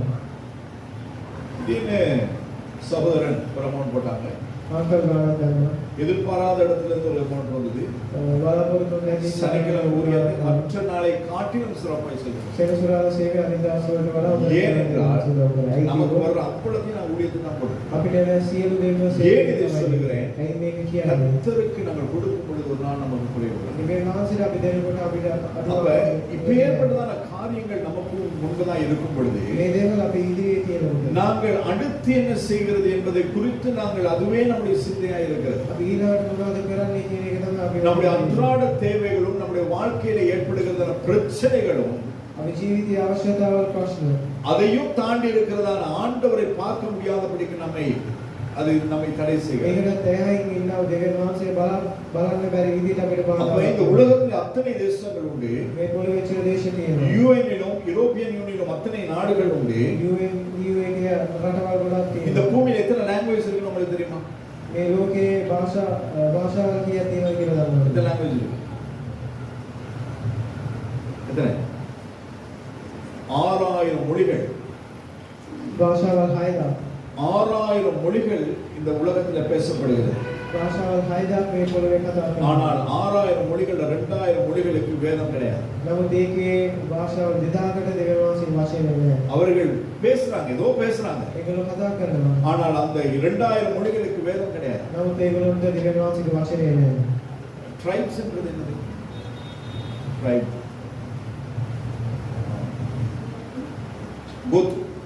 கோத்திரங்களா? இல்லாட்டி ஜனக்கூட்டம் என்னமா? பழங்குடி. ட்ரைப்ஸ்ன்றது அது ட்ரைபல் தான் அது. ஆனா ட்ரைப்ன்றது வந்து ஜனக்கூட்டமா? அதாவது மொழி பேசுகிறவர்கள், பாஷை பேசுகிறவர்கள் ஏற்பட்டதான ஒரு ஜனக்கூட்டங்களாக இருக்கலாம் நம்ம நம்புகிறேன். அப்ப 16600 இப்பேற்பட்டதான ட்ரைப்ஸ் உண்டு, அதாவது ஜனக்கூட்டங்கள் உண்டு உலகத்துல. 10600ක් ඒව ජනතාවල් ඉන්නවා. அதிலே ඒකේ 7000 பேருக்கு அல்லது 7000 கூட்டத்துக்கு නමුත් ඒ කණ්ඩායම 8000කට ஆண்டவரை குறித்தும் தெரியாது, ரட்சிப்பை குறித்தும் தெரியாது, இயேசுவை குறித்தும் தெரியாது. දෙවියන් වහන්සේ කියන ගැලවීම කියන යේසුස් වහන්සේ ගැන කාටවත් දන්නේ නැහැ. அவர்களுக்கு கிருபை உண்டு. ඒගොල්ලන්ට කරුණාව තියෙනවා. ஆனால் නමුත් கர்த்தரை அறிந்த உங்களுக்கும் எனக்கும் දෙවියන් වහන්සේ දැනගත්තා ඔබටයි අපිට. நாங்கள் கிருபை போக்கெடுத்து අපි கொண்டோம். කරුණාව නැති කරන ගමන් ඉන්නේ. இன்று இருக்கிறதான 800 பில்லியனுக்கும் அதிகமான ஜனத்தொகை, 800 கோடிக்கும் அதிகமான ஜனத்தொகை இந்த நாடு உலகத்தில் வாழ்ந்து අද கொண்டிருக்கிறார். කෝටි 800කට වැඩිය මේ පොළොවේ ඉන්නවා. அதிலே ඒකේ 2 பில்லியன்ஸ், அதாவது 200 கோடி ஜனங்கள் ඒකේ කෝටි 200ක් இன்னும் ஆண்டவராகிய இயேசு கிறிஸ்துவை அறியாதவர்கள். තාම දෙවියන් වහන්සේව දන්නේ නැති අය. அப்ப இப்பேற்பட்டவர்களுக்கும் கர்த்தருடைய ரட்சிப்பை நானும் இன்னும் சொல்லுவேன். එවැනි අයට යේසුස් වහන්සේ ගැන ඔබ இப்பேற்பட்ட ஜனக்கூட்டங்கள் இந்த பூமியில இருக்கிறதான அதற்கு மத்தியிலே මේ වගේ ජනතාවන් මේ ලෝකේ ඉන්නව මැදින් கர்த்தர் உங்களையும் என்னையும் ரட்சித்து வைத்திருக்கிறார். දෙවියන් වහන්සේ ඔබටයි මටයි உடைய ගැලවෙන්නේ. சத்திய வேதத்தை நமக்கு கரங்களில் எழுதி கொடுத்திருக்கிறார். වහන්සේගේ වචනේ අපිට ලියලා තියෙනවා. ஆனாலும் இன்னும் நாங்கள் பாவம் செய்கிறவர்களாய் නමුත් இருக்கிறோம். අපි තාම පව කරනවා. பாவத்துக்கு அடிமைகளாய் வாழ்ந்து கொண்டிருக்கிறோம். පවයට වාල්ලෙක් වෙලා ඉන්නවා. ரட்சிக்கப்பட்ட நம்முடைய வாயிலே ගැලවීම ලැබිච්ච අපේ කටේ செய்வினை, சூனியம், கட்டு, ஆவி, பிசாசு அப்படின்ற வார்த்தைகள் வருதா இல்லையா? ඒ යක්ෂයා සම්බන්ධ දේවල් කටේ එනවද නැද්ද? வருதா இல்லையா? එනවද නැද්ද? சொல்லுங்க, தலையை காட்டி காட்டுங்க. வருது. யாராவது போகும்போது ஒரு பேக் ஒட்டையாகி ஒரு என்னது ஒரு தேசிக்கா வந்துட முடியாது.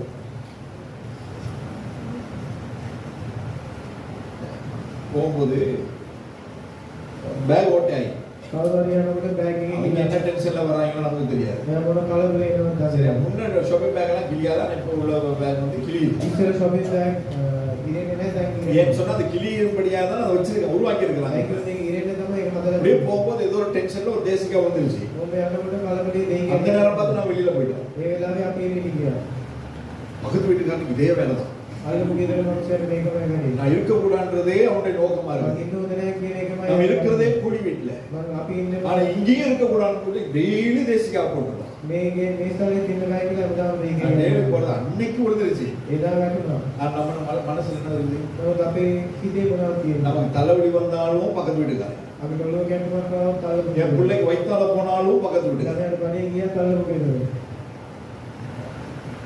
ஏன்னா ஆண்டவரை காட்டிலும் பெரியவங்க பெருசு எதுவுமே நமக்கு கிடையாது. දෙවියන් වහන්සේ වඩා ලොකු දෙයක් අපිට නැහැ. நமக்கு செய்வினை செய்திருக்கிறாங்க உங்களுக்கு தெரியுமா? අපිට මේ දේවල් කරලා තියෙනවා දන්නවද? நமக்கு අපිට சில வருஷங்களுக்கு முன்புதான் අවුරුදු ගානකට කලින් தையல் மெஷின், எக்ஸசைஸ் பண்ற மெஷின், එක්සර්සයිස් කරන මැෂින් இதெல்லாம் நம்ம வீட்டுல இருந்துச்சு. මේ දේවල් අපි அந்த நேரத்துல ஒரு காரும் வந்துச்சு. මේ වෙලාවේ කාලෙකට அப்ப තිබ්බා. டெய்லி காலையில இறங்கி பார்க்கும் பொழுது හැමදාම උදේ නැගිටලා நம்மளோட බලනවා. மெஷினை சுத்தி ரத்தம் இருக்கும். අම්මගේ මැෂින් එක වටේ ලේතියි. எக்ஸசைஸ் மெஷினை சுத்தி ரத்தம் இருக்கும். එක්සර්සයිස් මැෂින් එක වටේ ලේතියි. மேல ஃபுல்லா ஃபால் சீலிங் இருக்கு. උඩ සීලින් දාලා තියෙනවා. அதாவது வெளியில இருந்து அப்படியே தெரிச்சாலும் கூட அங்க பெருசா இருக்கணும், தெரிச்சா எப்படி இருக்கும்னு நமக்கு தெரியும். එළින් දැම්මම කොහොමද කියන්නේ කියලා දන්නවා. தெளிச்சதுக்கு அறிகுறி கிடையாது. ඒව දාපු එකට කිසි ஆனால் සාධාරණයක් சுத்தி ரத்தம் இருக்கும் டெய்லி. නැහැ. හැමදාම මේක වටේම ලේතියි. விசேஷமா வெள்ளிக்கிழமையில විශේෂයෙන් සිකුරාදා இந்த காரியங்களை நாங்க பார்ப்போம். මේ දේවල් අපිට බලා ගන්න පුළුවන්. ஐயோ செய்வன செஞ்சுட்டாங்க, ஐயோ ரத்தம் ஒதுக்கி போயிட்டாங்க, குழம்பு தான் நாங்க மென்டல் ஆயிடும். මේක කියවලා තිබ්බනම් අපි පිටුවලා වෙනවා. காலையிலேயே எல்லாமே மொப் பண்ணியாச்சு, அன்றாட வேலையில் செய்யறது மாதிரி செஞ்சோம். උදේ ඇවිල්ලා මොක් කරලා අනිත් දේවල් செஞ்சவங்க இருக்காங்களோ இல்லையோ தெரியாது, ஆனா நாம இன்னும் வாழ்ந்துட்டு இருக்கோம். කරපු අය ඉන්නවත් නැහැ. නමුත් අද අපි තාම ජීවත් වෙනවා. Hallelujah. அதுக்கு வலிமை கிடையாது. ඒකට කිසි බලයක් නැහැ. நம்மள குலுக்கி பார்க்க தான் முடியுமே ஒழிய අපි හොල්ලන්නයි පුළුවන්. வேற எதுவுமே பண்ண முடியாது. නමුත් මේ වෙන මොකුත් කරන්න බෑ. ஒரே ராத்திரியில එකම රාත්‍රියේ ஒரே பொழுதுல එකම වෙලාවේ யோபுவினிடத்துல இருந்த அத்தனையும் இல்லாமல் போயிடுச்சு. යෝග්‍ය හැමදාම නැති වුණා. பிள்ளை செத்து போனா உன் ஆடு மாடுகள் கழுதைகள் செத்து போயிடுச்சுன்னு சொல்றதுக்கு மட்டும் ஒரு ஆளை மட்டும் மிஞ்சி வச்சிருந்தாங்க. ළමයා බැටළුවා ලොකු නැති වුණා කියලා කියන්නේ ஆனால் அவனுடைய ஜீவனுக்கு எந்த விதமான பங்கவும் ஏற்படாது. නමුත් යා ජීවිතේ කිසි බාධාවක් සිදු වෙන්නේ ஏனென்றால் நான் என் ஜீவன் தேவனுடைய கரத்தில், ඒකත් අපේ ජීවිතේ දෙවියන් என்னுடைய වහන්සේ ஆசீர்வாதம் தேவனுடைய අපේ கரத்தில், ආශිර්වාදේ දෙවියන් වහන්සේගේ என்னுடைய நன்மை தேவனுடைய கரத்தில். අපේ යාපත් දේවල් දෙවියන් වහන්සේගේ අතේ ரத்தம் மட்டுமா ලේ විතරයි වුනේ. நான் படுத்து தூக்கிட்டு දවසක් මං ගිහි கையை வச்சு தூக்கிட்டு මේ මත තියාගෙන මං ගිහි பாம்பு ஒன்று தலையிட்டு නායක කෙනා ඔළුව ගාව. அன்னைக்கு பார்த்து என் மனைவி தூக்கம் வரல. එදා බලලා අම්මට නිින්ද கால் மாட்டு உட்காந்து பைபிள் வசிக்கிறேன். කකුල ගාව ඉඳගෙන බයිබලේ කියනවා. எவ்வளவு நல்ல மனைவி, කොච්චර හොඳ புருஷன் படுத்துக்கிறாரு, සමේ மனைவி காலடியில இருந்து வேதம் வசிக்கிறார். විතර කකුල ගාව ඉඳගෙන බයිබලේ කියනවා. வாய்ச்சி தூக்கி பார்த்தவங்களுக்கு தலையில பாம்பு, කියවලා උඩ බලනවා உள்ள வரது பயமே கிடையாது. අදෝට එන්නේ කිසි ஜன்னல் බාධාවක් எல்லாம் නැහැ. அதுல யேசு மட்டும் தான் இருந்தாரு. ඒ වෙලාවේ මම ஜன்னல் எல்லாம் வந்து நெட் அடிச்சிருக்குது, ජනේනේ නෙට් ගාලා வீடு ஃபுல்லாவே டைல். ගෙවල් වල அதாவது அந்த பக்கத்துல வந்து காடுகளோ பத்தைகளோ எதுவுமே கிடையாது. ඒ සානේ කැලෑවල් මොකුත් නැහැ. பத்தாத்துக்கு பக்கத்துல உள்ள ஊழியக்காரர் தூங்குறாரு, අල්ලපු කාමරේ සේවකයෙකුත් ඉන්නවා. அவருக்கும் தூக்கம் வந்து එයාට නිින්ද ගිහිල්ලා නැහැ. அவரும் ராத்திரி முழுக்க எழுப்பி சாரத்தை தூக்கி கட்டிக்கிட்டு நடந்துக்கிட்டு ஜெபம் பண்ணிட்டு இருக்கிறார். එයාත් රාත්‍රියේ නැගිටලා සරව ගැට ගාගෙන අදින යාත්‍රා කරනවා. நானும் நடந்து නමුත් මං නිදි. அப்ப மட்டும் இல்ல, இப்பயும் ඒ වෙලාවේ මේ අද பக்கத்திலேயே இடி விழுந்தாலும் நமக்கு தெரியாது. படுத்த மாத்திரத்துல அயர்ந்த நித்திரை. විදුලි කෙටුවක් දන්නේ නැහැ. නමුත් නිදාගත්තා නම් නිදේ. மனைவி சொல்லுவாங்க, படுத்து கொஞ்ச நேரமாவது பேசிட்டு இருங்க.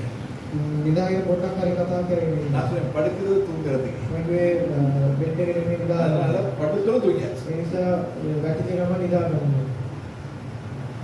அப்ப அவங்க எழுப்பி மெதுவா கையெடுத்து கீழே வச்சுட்டு එයා නිද ආදානම් බලයක් දාලා பார்த்தா பக்கத்து ரூம்ல தம்பி இருக்கிறாங்க. අල්ලපු රූම් එකේ මල් ඉන්නවා. அண்ணே பாம்பு, අයියේ නැහැ. பாம்புன்னு சொல்லணும் மட்டும் அவர் இங்க இருக்கிறாரு. பார்த்தா பாம்பு அங்கே கிடையாது, நம்ம ரூம்ல. சரியா? அதுக்கு பிறகு ராத்திரி 1:30 மணிக்கு பாம்பு அடிச்சு ඉතින් ඒකයි அந்த பாம்பை போட்டு எரிச்சிட்டு ආයම ගාලා පිටුවා. அது மாத்திரம் கிடையாது. මේක විතර නෙමෙයි.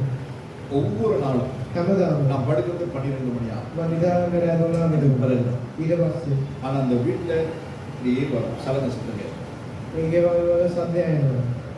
அந்த சத்தம் கேட்கும், நான் ஜன்னல போய் இருப்போம். මේ ඇවිදින සද්දය වුණාම அந்த ஜன்னலுக்கு அப்படியே මේ ජනේලෙන් ඉඳන් ඒ இது ස්ථානයේ எல்லாம் நம்முடைய குடும்பத்தில் நடந்தது. මේ දේවල් අපේ මව්ගේ ஆனா அதே பேசிட்டு இருந்தோம்னு சொன்னா எப்படி ஆயிடும்? මම ඒකම කතා කරගෙන ඉතියන මොකද? ஒண்ணுமே நடக்காது. මොකොත් වෙන්නේ නැහැ. பிசாசு செய்வினை சூனியம் மந்திரம் தந்திரம் இது எதுவுமே நமக்கு යක්ෂයා මායාවල් මේ දේවල් අපිට නැහැ. இஸ்ரவேலுக்கு விரோதமான குறிச்சொல்லுதலும் இல்லை, யாக்கோபுக்கு விரோதமான ඊශ්‍රේලයට යාකෝබට විරුද්ධ වෙන මන්ත්‍රවාදයක් කවුරුත් නැහැ. நமக்கு அது செய்வின சூனியம் பத்தி பேச்சே நம்ம வாயில வரும். දෙවියන් වහන්සේගේ ධර්මයේ சிலருக்கு அதுவே நம்முடைய அதுக்கு நாங்கள் அடிமைகளா இருக்கோம். සමහර අය අපි ඒකට වාල්ලෙක් වෙලා ඉන්නවා. அதை பண்ணிட்டாங்க, ඒක කරා. இதை பண்ணிட்டாங்க, මේක කරා. அந்த கட்டு இந்த கட்டு நம்ம எந்த கட்டும் கிடையாது. අපිට කිසි බැඳීමක් නැහැ. கர்த்தர் நம்மை விடுதலை ஆக்கிறார். දෙවියන් වහන්සේ අපිට නිදහස දීලා තියෙනවා. நமக்கு விரோதமா யாரும் எந்த ஒரு காரியமும் செய்ய முடியாது. අපිට විරුද්ධව කාටවත් මොකුත් කරන්න බෑ. அப்படியே செய்தாலும் මේක කරනවා. அது நமக்கு வாய்க்காது. ඒක අපිට සිදු ஏனென்று சொன்னால் ஆண்டவர் சொல்லுகிறார், අයියෝ වහන්සේ දෙවියන් වහන්සේ කියනවා. உன்னை தொடுகிறவன் එයා වලනේ කියනවා. என் கண்மணிகளே. මගේ ඇස්සාල. அப்ப அவரை தாண்டி தான் யாராவது நமக்கு தொடுவாங்க. එයාව කවු කරලා තමයි අපි වල්ලන්නේ. கர்த்தர் நம்மை தொடுகிறதுக்கு யாருக்கும் அதிகாரமும் உரிமையும் கொடுக்கிறார். දෙවියන් වහන්සේ අපි වල්ලන්න කාටවත් ஆனால் நம்ம கர்த்தருடைய கரத்திலே நாங்கள் இருக்க வேண்டியதாயிருக்கும். නමුත් අපි දෙවියන් වහන්සේගේ දෑතේ ඉන්න ඕනේ.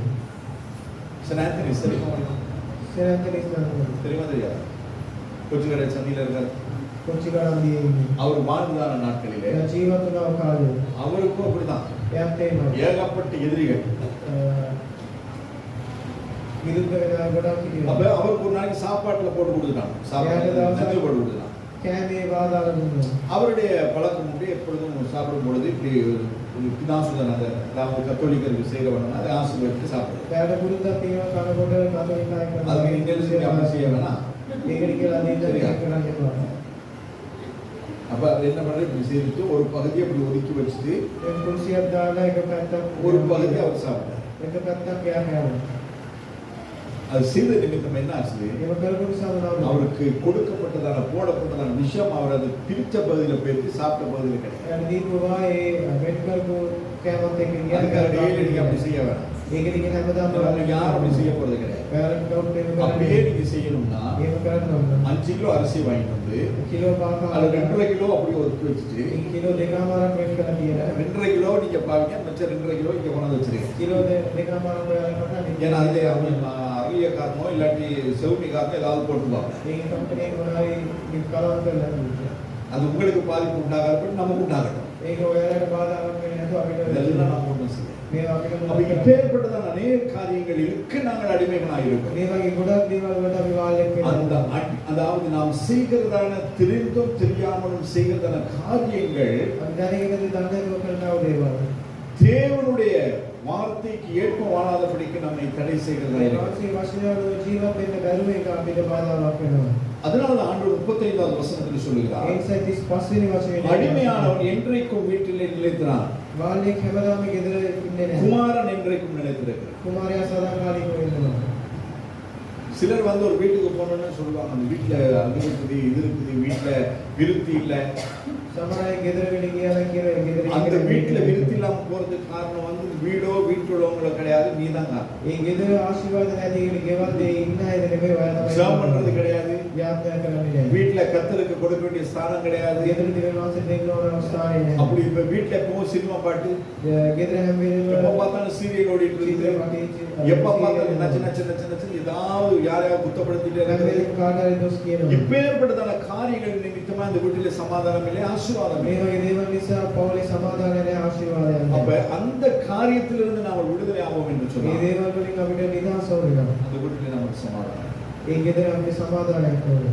நாமளும் வீடு மாறி வீடு போயிட்டே தான் இருக்கோம். අපි ගෙවල් මාරු වෙලා எந்த வீட்டில நமக்கு ஆசீர்வாதம் இல்லைன்னு சொல்லுங்க. කිසි ගෙදරක අපිට ආශිර්වාද ஏன்னா නැහැ நம்ம எங்க කියලා. போனாலும் கர்த்தர் நம்மோடு இருப்பார். ඒකත් අපි කොයි ස්ථානෙ ගියත් දෙවියන් වහන්සේ இப்ப ஏன்னா வீடு தேடிட்டு தான் இருக்கோம். දැනුත් අපි ගෙවල් அந்த වෙනවා. போற இடத்துல கர்த்தர் நம்மோடு கூட ඒ இருப்பார். ස්ථානේ යනකොට දෙවියන් වහන්සේ ඉන්නවා. அப்ப இப்பேற்பட்டதான காரியங்களுக்கு நாங்கள் அடிமைப்படக்கூடாது. මේ වගේ දේවල් වලට අපිට වාල්ලෙන් වෙන්න அப்ப நாம் எந்த இடத்துல இருந்தாலும் අපි කොයි ස්ථානෙ ගියත් அந்த இடத்துக்கு நான் தேவனுடைய பிள்ளைகளாய் தான் இருக்கேன். ඒ ස්ථානෙට අපි දෙවියන් වහන්සේ දරුවෙක් நாங்கள் නෙමෙයි. எதற்கும் அடிமைகளாய் இல்லை. අපි කාටවත් වාල්ලෙ නෙමෙයි. 36வது வசனத்தில் நாம் பார்க்கிறோம், ஆகையால் குமாரன் உங்களை விடுதலை ஆக்கினார், කුමාරයා ඔයගොල්ලෝ நீயாவே விடுதலை ஆவீர்கள். සැබෑවෙන්ම නිදහස්. குமாரன் உங்களை விடுதலை ஆக்கி இருக்கிறார்.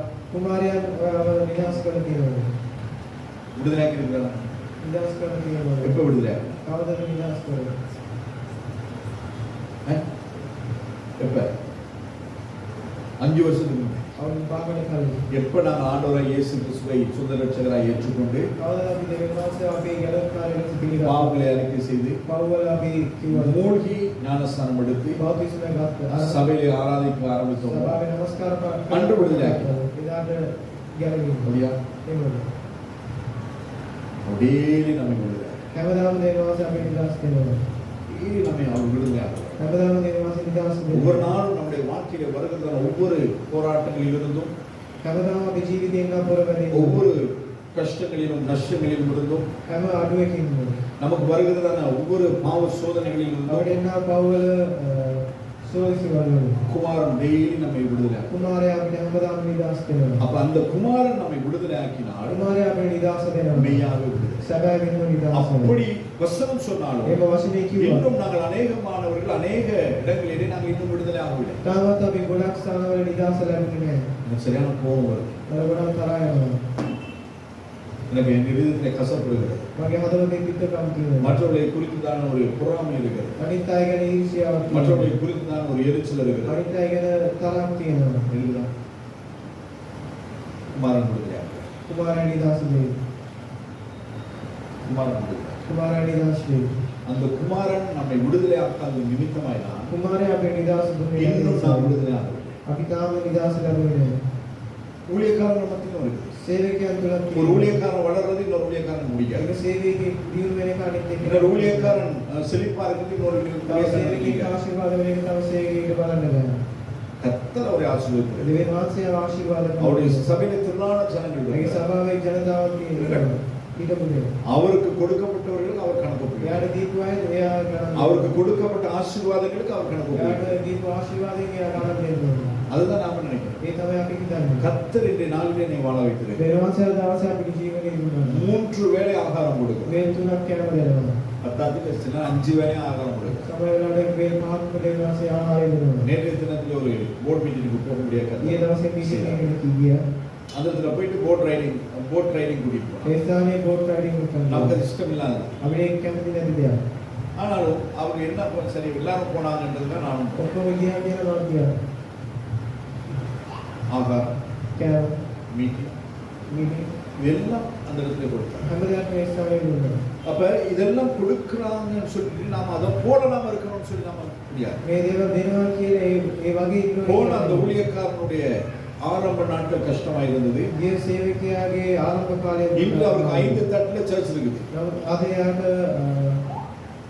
තට්ටු පහක සභාවක් அப்படி තියෙනවා. அங்க இருந்து இங்க வந்துட்டு ඒ ස්ථානයෙන් මේ ඇවිල්ලා மறந்தாலும் 5 தட்டுல வச்சிருக்கான். එයාට තට්ටු පහක් තියෙනවා. நமக்கு இருக்கிற தட்டு வாடகை අපිට තියෙන තට්ටුවක් කුලියට ඉන්නවා. அப்படின்னு சொல்லி நம்ம அதை வேதனைப்படுறதுனாலயோ எரிச்சல் படுறதுனாலயோ எதுவுமே ஆகப்படுறது එන இல்லை. කියලා දුක් වෙන එක අපිට කිසි දෙයක් වෙන්නේ නැහැ.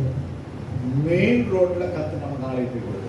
මේන් රෝඩේ දෙවියන්වහන්සේ අපිට සභාවක් දීලා තියෙනවා. உண்மையாய் கத்தனை ஆராதிக்கும் ஒரு கூட்ட ஜனத்தை கத்தனை. අවංකව නමස්කාර කරන ජනතාවක් ඉන්නවා. இது பார்த்தா මේක මදිව. ஒரு பார்த்தா ඇදින මදිව. இது எனக்கு මේක මට ඇති. ஒரே ஒரு ஆசை.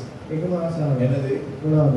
திரளான ஜனத்தை என்னோடு கூட தேவனை இடத்திலே கூடியிருக்கிறார். ගොඩාක් ලොකු ජනතාව දෙවියන් அது மட்டும் தான் எனக்கு இருக்கிற ஆசையோட எனக்கு வேற பெரிய ஆசை எதுவும் ඒක இல்லை. විතර මට තියෙන ආසාව වෙන මොකුත් නැහැ. உன் ஆகாரமும் කන්න கொடுக்க ආහාරය வஸ்திரமும் දාන ඇඳුම් இருக்க ஸ்தானத்தையும் ඉන්න ස්ථානය கத்தர் இதுவரைக்கும் நமக்கு අද கொடுத்தார். වෙනකන් දෙවියන් වහන්සේ දීලා තියෙනවා. මේකට වැඩි අපිට මොනවද උනේ? லைட் ஏறி 9 நிமிஷத்துல கீழே வந்துருச்சு. ෆ්ලයිට් එකක් නැගලා විනාඩි 9කින් ආයෙ පල්ලයට போனவர் எத்தனை கனவுகளோடு கூட போயிருப்பார். කොච්චර හීනයකින් මිනිස්සු ගිහිලාද? ஒருவருடைய கனவும் நிறைவேறவில்லை. හැමෝගෙම හීනයක්ම ඒක නැති වුණා. குடும்பமா யூகேல போய் செட்டில் ஆக போனா පවුල් පිටින් UK වලට සෙටල් වෙන්න ගියා. இவ்வளவு எதிர்பார்ப்போட போயிருப்பார். කොච්චර බලාපොරොත්තුෙන් ගිහිල්ලා பாடுகள் எல்லாம் முடிஞ்சு දුක් විඳලා அப்படின்னு ஒரு பெரிய பெருமூச்சோடு ஒரு ஏக்கத்தோடு எதிர்பார்ப்போடு கூட ලොකු போயிருப்பார். බලාපොරොත්තුවක් ආසාවක් සමග ගිහිල්ලා තියෙනවා. இன்னைக்கு அவங்க உயிரோடவே கூட இல்லை. අද ඒගොල්ලෝ මොන පිටින් ஆனா ඉන්නවා. கர்த்தர் இன்னும் நம்மை வாழ வைக்கிறார். නම් දෙනවා සදත් අපි ජීවමානව அதுக்காக තියෙනවා. நாங்கள் கற்றுக்கிறோம். ඒකට අපි මේ මාසෙ සුද්ධි කරනවා. அப்ப நாம் என்ன செய்ய வேண்டியவர்களாக இருக்கிறோம்? குமாரனுடைய விடுதலை நமக்கு டெய்லி நமக்கு தேவை. මොනවාද කරන්නේ? කුමාරයාගේ නිදහස අපිට අවශ්‍යයි. கோபத்திலிருந்து விடுதலை, කෝපයේ නිදහස, எரிச்சலிலிருந்து விடுதலை தேவை, ඊර්ෂ්‍යාවේ නිදහස, பொறாமையிலிருந்து விடுதலை. ඊර්ෂ්‍යාවේ නිදහස. சில நேரங்களில் நமக்கு ஒரு மனுஷனாய் அந்த சில காரியங்களை ஏற்றுக்கொள்கிறது கடினமாக இருக்கும். මිනිසෙක් හැරිලා අපිට දෙයක් පිළිගන්නට அவங்க நல்லா අමාරුයි. இருக்கிறாங்க. එයා හොඳින් ඉන්නවා. அவங்களுக்கு நாங்கள் இவ்வளவு வயசு இருக்கிறோம். එයාට අපි කොච්චර இன்னைக்கு அவங்க நல்லா இருக்கிறாங்க. அதை இன்னைக்கு அவங்க கொஞ்சமாக எங்களுக்கு செய்யலாம், அதை பொட்டக்கார விற்கிறாங்க செய்ய மாட்டாங்க. ஏன்? மனுஷன் மனுஷன் நாசிலே சுவாசம் உள்ள மனுஷனை நம்புகிறது மனுஷாව විශ්වාස කරන එකේ ඵලයක් නැහැ. அசையாம. ඒ කරන්නේ නැහැ. ஆனால் நமக்கு தேடி வந்து உதவி செய்கிற ஒரே ஒரு නමුත් අපිට කොහෙන්ද ඇවිල්ලා උදව් அவர் தான் කරන්නේ? நமக்கு ஜீவனை கொடுத்த ஆண்டவராகிய இயேசு එයා තමයි අපි වෙන ජීවිතේ දුන්නා යේසුස් වහන්සේ. கூப்பிடும் பொழுது கேட்கும் பொழுது தேவைக்கு ஏற்ப நம்மை ஆசீர்வதிக்கிறார். අනිවාර්ය වෙලාවේ අපිට අවශ්‍යතාවල අනුව ආශිර්වාද කරනවා දෙවියන්. அந்த தேவன் நம்மோடு கூட இருக்கார். ඒ දෙවියන් වහන්සේ අපිට සමග அந்த தேவன் நம்மை விடுதலையாக்கும். ඒ දෙවියන් වහන්සේ අපිට නිදහස් කරනවා. முதலாவது ඉස්සෙල්ලාම நாம் அவருடைய வார்த்தையின்படி நாம் நடக்க. අපි යාගේ වචනය අනුව ජීවත් වෙන්න ඕනේ. என்னுடைய உபதேசத்தை கைக்கொண்டால் මගේ උපදේශ සම්පත් කරගත්තා. என்னுடைய சீஷர்களாய் මගේ ගෝලයන් වෙනවා. அடுத்தது ඊළඟට சத்தியத்தை அறிவீர்கள். සත්‍ය දැනගන්න. சத்தியம் உங்களை எந்தெந்த ஸ்தானத்திலெல்லாம் விடுதலையாக்க வேண்டும் அந்த ඔය ස්ථානයේ නිදහස් වල ඒ ස්ථානයේ වචනේ නිදහස් කරයි. அந்த சத்தியத்தின் மூலமாக ඒ වචනය අනුව குமாரனை நாங்கள் அறிந்து கொண்டால் යේසුස් වහන්සේව අපි දැනගත්තා. குமாரன் உங்களை விடுதலையாக்கினார். කුමාරයා ඔයාලට නිදහස් කරනවා. සැබෑවෙන්ම இன்னும் නිදහස්. எவ்வளோ சொல்லி சிலருக்கு சில சுபாவங்களை மாற்ற முடியும், කොච්චර කියලා සමහර අයගේ ජීවනය වෙනස් சில பழக்க කරනවා. வழக்கங்களை மாற்ற සමහර முடியும், පුරුදු වෙනස් කරගන්නවා. சில எனது அலங்கரிப்பை மாற்ற முடியவில்லை, සමහර ලස්සනකම් වෙනස් சில කරගන්නවා. விதமான அதாவது நம்முடைய வாழ்க்கையிலே நாங்கள் அனுபவித்து வருகிறதான அந்த காரியங்களை நம்மால் மாற்ற අපි முடியும். ජීවිතේ රස විඳිනා දේවල් අපිට காரணம் என்ன? මොනවද හේතුව? இன்னும் குமாரனுடைய விடுதலை நமக்கு உண்டாகும். නාම කුමාරයාගේ නිදහස අපිට හම්බ இதுதான் වෙනවා. நமக்கு ஒரே ஒரு காரணம். මේ තමයි එකම அதான் කාරණා. எப்பயுமே உங்கள்ட்ட ஒரு எல்லாத்தையும் கேட்கிறோம். ඒ තමයි හැම වෙලේම එක ආන එක දෙයක්. ஆண்டவர் உங்களுக்கு தெரியுமா? දෙවියන් වහන්සේව දන්නවද? கர்த்தரை அறிந்திருக்கிறீர்கள். දෙවියන් වහන්සේව දන්නවද? நிறைய பேர் சொல்லியிருக்கீங்க, இதுக்கு முன்னே சொல்லியிருக்கீங்க. ගොඩක් අය කියලා தெரியும். දන්නවද? அவர் யாரு? එයා කවුද? அப்பா, තාත්තා. தெய்வம், දෙවියන් அன்பானவர், உலகத்தை உண்டாக்கினவர், அவர் சிருஷ்டித்தவர், அவர் ரட்சித்தவர், எல்லாம் சொல்லியிருக்க எல்லாமே உண்மைதான். அவ்வளவை அறிந்த அவர் என்னிடத்தில் இருந்து என்ன எதிர்பார்க்கிறார் என்பதை நாங்கள் அறிந்திருக்கிறோம். அறிந்திருக்கிறோமா இல்லை? கடைசி மறிக்கிற தருவாயில் 2 பேர் 2 பக்கம் இருக்காங்க. ஒருத்தன் கேட்கலாம், மறுபடியும் நான் வாழணும், உன்னையும் காப்பாற்றி என்னையும் காப்பாற்றி, நான் செய்த அதே தவற திருப்பி செய்ய, நான் செஞ்ச அதே அக்கிரமத்தை நான் திருப்பி செய்ய, நான் அடிச்ச அதே கொள்ளையை நான் மறுபடியும், அது ஒருத்தர் விருப்பம். இன்னொருத்தர் சொல்றாரு, என் ராஜ்யத்தில் வரும்பொழுது என்னையும் நினைவு செய்ய வேண்டியதை, எதிர்பார்க்க வேண்டியதை, நாட வேண்டியதை விட்டு நாட வேண்டியாததை, தேவையற்றதை, நிரந்தரம் இல்லாததை, நேற்று எல்லாரும் சாப்பிட்டீங்களா? சாப்பிட்டீங்களா? அப்ப இன்னைக்கும் சாப்பிடுங்க.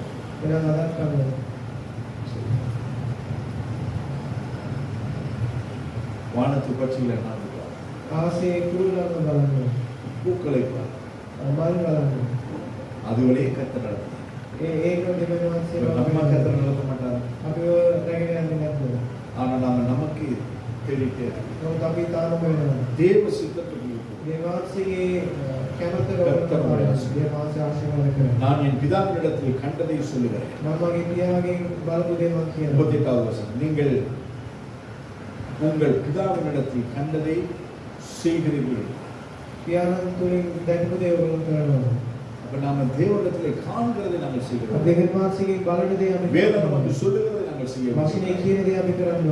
அதற்கு அவர்கள் ஆபிரகாமே எங்கள் பிதா, இயேசு அவர்களை நோக்கி, நீங்கள் ஆபிரகாமின் பிள்ளைகளாய் இருந்தால் ஆபிரகாமின் கிரியைகளை செய்வீர்களே. ஆண்டவராகிய இயேசு கிறிஸ்து எதை செய்தார்? பரலோகத்திலே பார்த்தது, தேவனிடத்திலே கண்டதை அவர் பூமியிலே செய்தார். நாம் இந்த ஜனங்கள் எதை செய்து கொண்டிருக்கிறார்கள்? මේ ජනතාව මොනවද කරන්නේ? அவருடைய பிதாவினிடத்தை பார். එයාලගේ පියාගෙන් දැකපු දේ. எங்க தாத்தா செஞ்சாரு, අපි සීයා කරනවා. நானும் செய்றேன். මමත් කරනවා. எங்க அப்பா செஞ்சாரு, මගේ තාත්තා நானும் செய்றேன். මමත් කරනවා. நான் செய்யறதை මම කරපු දේ என் பிள்ளைங்க செய்யும். මගේ ළමයි කරන්නේ. செய்யறோமா? එහෙම කරනවද? அதுதான் එහෙම තමයි ඉන්නේ. எது சரியோ அதை நாம் செய்வோம். මොනවාද හරි ඒක අපි කරන්නේ. எதை வேதம் சொல்லுகிறதோ அதை நாம் செய்வோம். වචනේ මොනවද කියන්නේ ඒක අපි කරන්න ඕනේ. பிறந்த நாள்ல இருந்து நான் சிலையை கும்பிட்டு இருக்கிறேன். ඉපදිච්ච දවසේ ඉඳලා මම රූප නමස්කාර කරනවා. பிறந்த நாள்ல இருந்து இதை நான் செய்துட்டு இருக்கேன். ඉපදිච්ච දවසේ ඉඳලා මම මේක பிறந்த කරනවා. நாள்ல இருந்து இங்க நான் போய் வந்துட்டு இருக்கேன். ඉපදිච්ච දවසේ ඉඳලා මම මේ සාරයට යනවා. ஓகே. කමන්නේ. அது தெரியாம செய்தது, தெரியாம போய் வந்தது.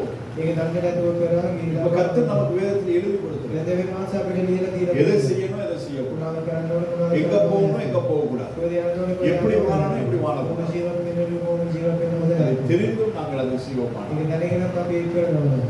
இன்னும் நாங்கள் ஆபிரகாம் சந்ததியாய் අපි තාම ආබ්‍රහම්ගේ පරම්පරාවට නෙමෙයි. எங்க அப்பா செஞ்சாரு, தாத்தா செஞ்சாரு, අපි තාත්තා 100ක් කළා කියලා.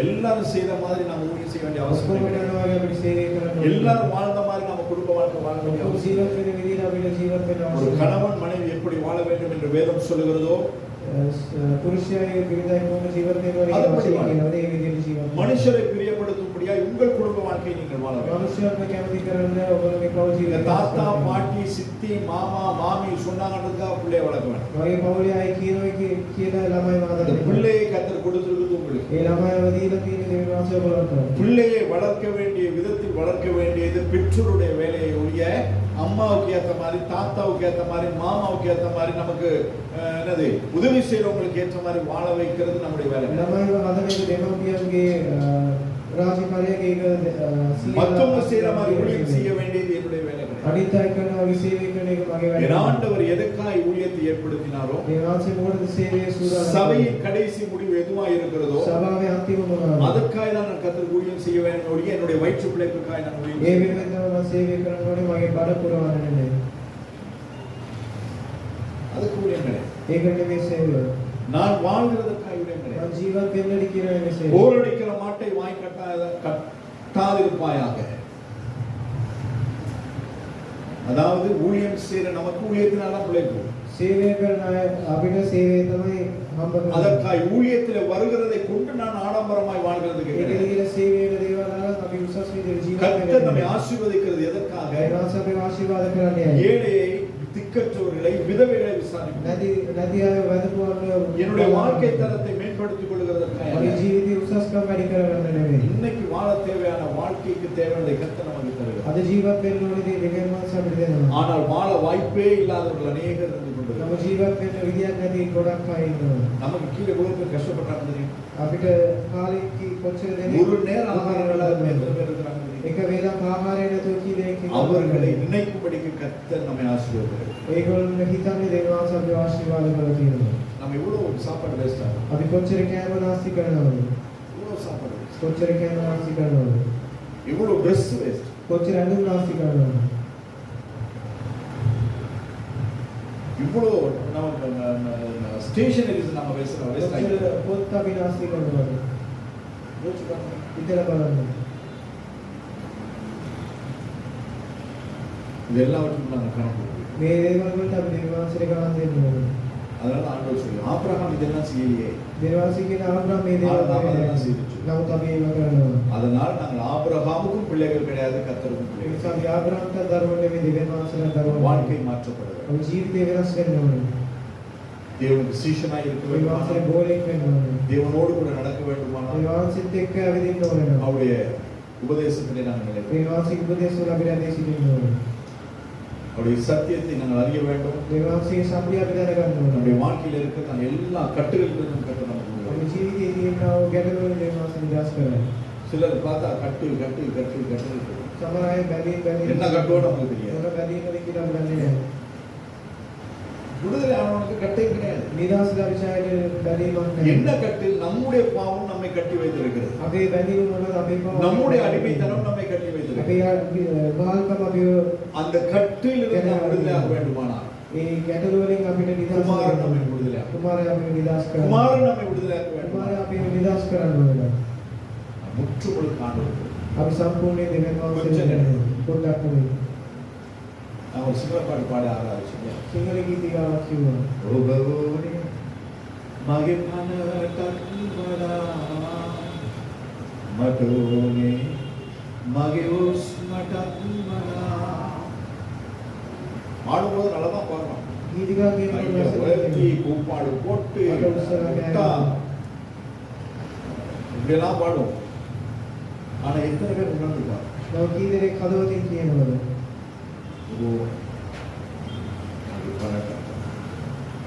இந்த வாழ்கிற வாழ்க்கை இந்த கொடுத்த ஜீவன் அது உங்களுடைய. මේ දෙන්න මං ජීවත් වෙන ජීවිතේ இந்த දෙන්න ஜீவனை விட எனக்கு நீர் வேணும். මේ ජීවිතේ වඩා මට ඔබ ඕනේ. கேட்கிறோமா? ඒ මානවද? வாழ்றோமா? මේ ජීවත් வாழத்தான் முயற்சிக்கிறோம். ජීවත් වෙන උත්සාහ කරනවද? மற்றோனே மகி உஸ்மட்ட இவ்வளோ நாங்கள் சுவாசிக்கிறோம். අපි කොච්චර උස්ම ගන්නවද? எத்தனை பேர் ஆண்டவர் இந்த ஒவ்வொரு மூச்சு நீர் கொடுக்கிறது ஈவு. දෙවියන් වහන්සේ මේ මම උස්ම කරන හැම එකක්ම දෙවියන් වහන්සේ දෙන්නා කරන්නේ. කී දෙනෙක් හිතනවද? නමුත් ඔතන කීතිකා කියනවා. நீர் சொன்னால் போதும் செய்து நீர் காட்டும் வழியில் நடக்கும் உன் பாதம் ஒன்றை பிடித்து என் அன்பு நேசரில்லை. புரியுமா? මේ වෙනවද? பாடு அல்லாதான் பாடும். කීතිකා ஏ ரோமானே வந்து நம்மளோட பிச்சை கேட்கலாம். එයා රාමන්ව අපෙන් කැවිලා ඉඳලා இந்த කරනවා. அளவுக்கு நாம பார்க்கணும். එච්චරම අපි කියනවා. நான் ஒன்றுமே செய்வதில்லை. නමුත් කරන්නේ නැහැ. ஆனால் இந்த நாளிலே நான் ஜீவிக்கிறதும் நிர்மூலமாக உங்களுக்கு ஆண்டவருக்கு. නමුත් අද දවසේ අපි ජීවත් වෙන එක දෙවියන් වහන්සේගේ කරුණාව. 40வது வசனம் சொல்கிறது. 40 වෙනි වචනේ කියනවා. தேவனிடத்தில் கேட்டிருக்கிற சத்தியத்தை உங்களுக்கு சொன்ன மனுஷனாகிய என்னை கொல்லத் தேடுகிறீர்கள். දෙවියන් වහන්සේගේ සත්‍යය කියපු මනුෂ්‍යයා වෙන ஆபிரகாம் அப்படி செய்யவில்லை. ආබ්‍රහාම ඒක කරේ. ஆண்டவர் சொல்றார் இஸ்ரவேல் ஜனங்களே. දෙවියන් වහන්සේ ශ්‍රේෂ්ඨ ජනතාවට කියනවා. கேட்ட சத்தியத்தை சொன்னதால் ආපු සත්‍යය කියපු வாழ வேண்டிய வழிமுறையை சொன்னதால் ජීවත් වෙන්න ඕන විදියම நீ செய்கிற தவறை சொன்னதினால் කරපු වැරදිම කියපු நீ නිසා நம்ம சபையில இருந்து போனவர்கள் ඔය ஏராளம். සභාවෙන් කියයි ගොඩක්. சிங்கத்தில் ஒரு பழமொழி இருக்கு. සිංහලෙන් එකක් කියනවා. கவலை கவலை போயிடுறே லிப்பிடுவேன். கவலையில இருந்து கொஞ்சம் சூடாகிறதுக்கு உனக்கு இஷ்டம் கிடையாது. කබලෙන් පොඩ්ඩක් පිච්චෙන්න කැමති නැහැ. தன்னை உருவாக்குறதுக்கு இஷ்டம் கிடையாது. එයා පොඩ්ඩක් හදන්න කැමති නැහැ. அதனால என்ன ஆகிட்டாங்க? ඒ නිසා මොනවද මේ கவலைக்கு லிப்பிட்டேன். කබලෙන් ඉන්නකොට இப்ப நல்லா தான் இருக்கும். පොඩ්ඩක් හොඳයි. கொஞ்ச நாள் போன பிறகு நீ கருகி சாம்பலா போதும் உனக்கு தெரியும். පොඩ්ඩක් ගියාම නැති වෙලා යන්නේ කොහොමද තේරෙන්නේ ஒரு නැහැ. கதை கேள்விப்பட்டிருக்கீங்க. කතාවක් අහලා තියෙනවා. ஒரு தவளை ගෙම්බේ ஒரு சாதாரண ஒரு பச்சை தண்ணியில போட்டு නිකන් වතුරක දාලා அப்படி பானையில வச்சு நீங்க அடுப்புல வச்சு ලොකු මේකක් තියලා වහන්න. சரியா? கிலோ செய்து பார்த்துருக்கா?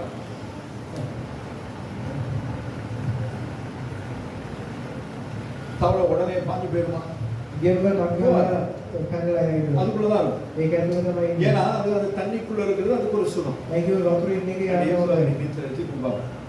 කීරගෙන அப்படியே சூடாயிட்டே இருக்கும். ඕම රත් වෙන්න அது තමයි. சூடாகிறது எனக்கு தெரியாது. රත් වෙන එක ஏன்னா ஒரேடியா சூட்டு தண்ணியில நாம போடல. ඒක දෙක පාට எதுல போட்டுருக்கோம் அதை? මොකේද අපි දාලා තියෙන්නේ? பச்சை தண்ணியில போட்டு නිකන් වතුර அதை இன்னும் வெதுவெதுப்பா வந்து கடைசியில ඒ පොට පොට රත් වෙලා ஆளை நீட்டிட்டு அப்படியே இருக்கோனே அது தெரியும். ඒවල කකුල දික් කරගෙන ඉන්නකම් යාට තේරෙන්නේ නැහැ. அதுக்கப்புறம் தான் தெரியும் தவளை செத்து போச்சு. ඊට පස්සේ තමයි දන්නේ ගෙම්බ මැරෙනවා කියලා. ஏன் தெரியல அதுக்கு? ඒ දන්නේ නැහැ. சூடு நல்லா இருக்குது, உடம்புக்கு இதமா இருக்குது, சில்லுன்னு இருந்தோம், இப்போ வெதுவெதுப்பா இருக்குது அப்படின்னு போயிட்டு அதுலயே அவர் லயத்து போய் இருக்கும்போது கடைசியில் அவர் செத்து போறதே அவருக்கு தெரியும். වතුර රත් වෙලා ඉන්න එක හොදට ඉන්නනම් මැරෙනකම් යාට තේරෙන්නේ. இதுதான் இன்று அநேக கிறிஸ்தவருடைய நிலையாக இருக்கிறது. මේ තමයි ගොඩක් ක්‍රිස්තියානියාගේ நீங்க ජීවිතය. எப்ப வேணாலும் வாங்க, කොයි වෙලාවෙවත් நீங்க එන්න. எப்படி வேணாலும் ஆனா කොමාරි නමස්කාර. நீங்க கையை தூக்குங்க தூக்காது, අත උස්සන්න එපා. நீங்க நெட்டை போடுங்க போடாது, නෙට් එකක් දාන්න එපා. மூக்குத்தி போடுங்க போடாது, නායේ கால் ஒரு காலுக்கு மட்டும் ரிவரை மாட்டிக்கிறீங்க மாட்டாது, ඒකම විතර මොනවාරි ගැට ගන්න. இடுப்பை காட்டுங்க காட்டாதீங்க, முன்னுக்கு கட்டையா உட்காந்துருங்க, நானும் பார்த்துக்கிட்டு கத்தனுக்கு சோத்திரம் அப்படின்னு சொல்லிட்டு இருக்கிறேன். පොටට ඇදගෙන ඉන්න මා ක්‍රිස්තියානිදා දෙවියන් වහන්සේ ස්තුති කියන්නේ. அப்படி இருக்கிறவங்க இன்னைக்கு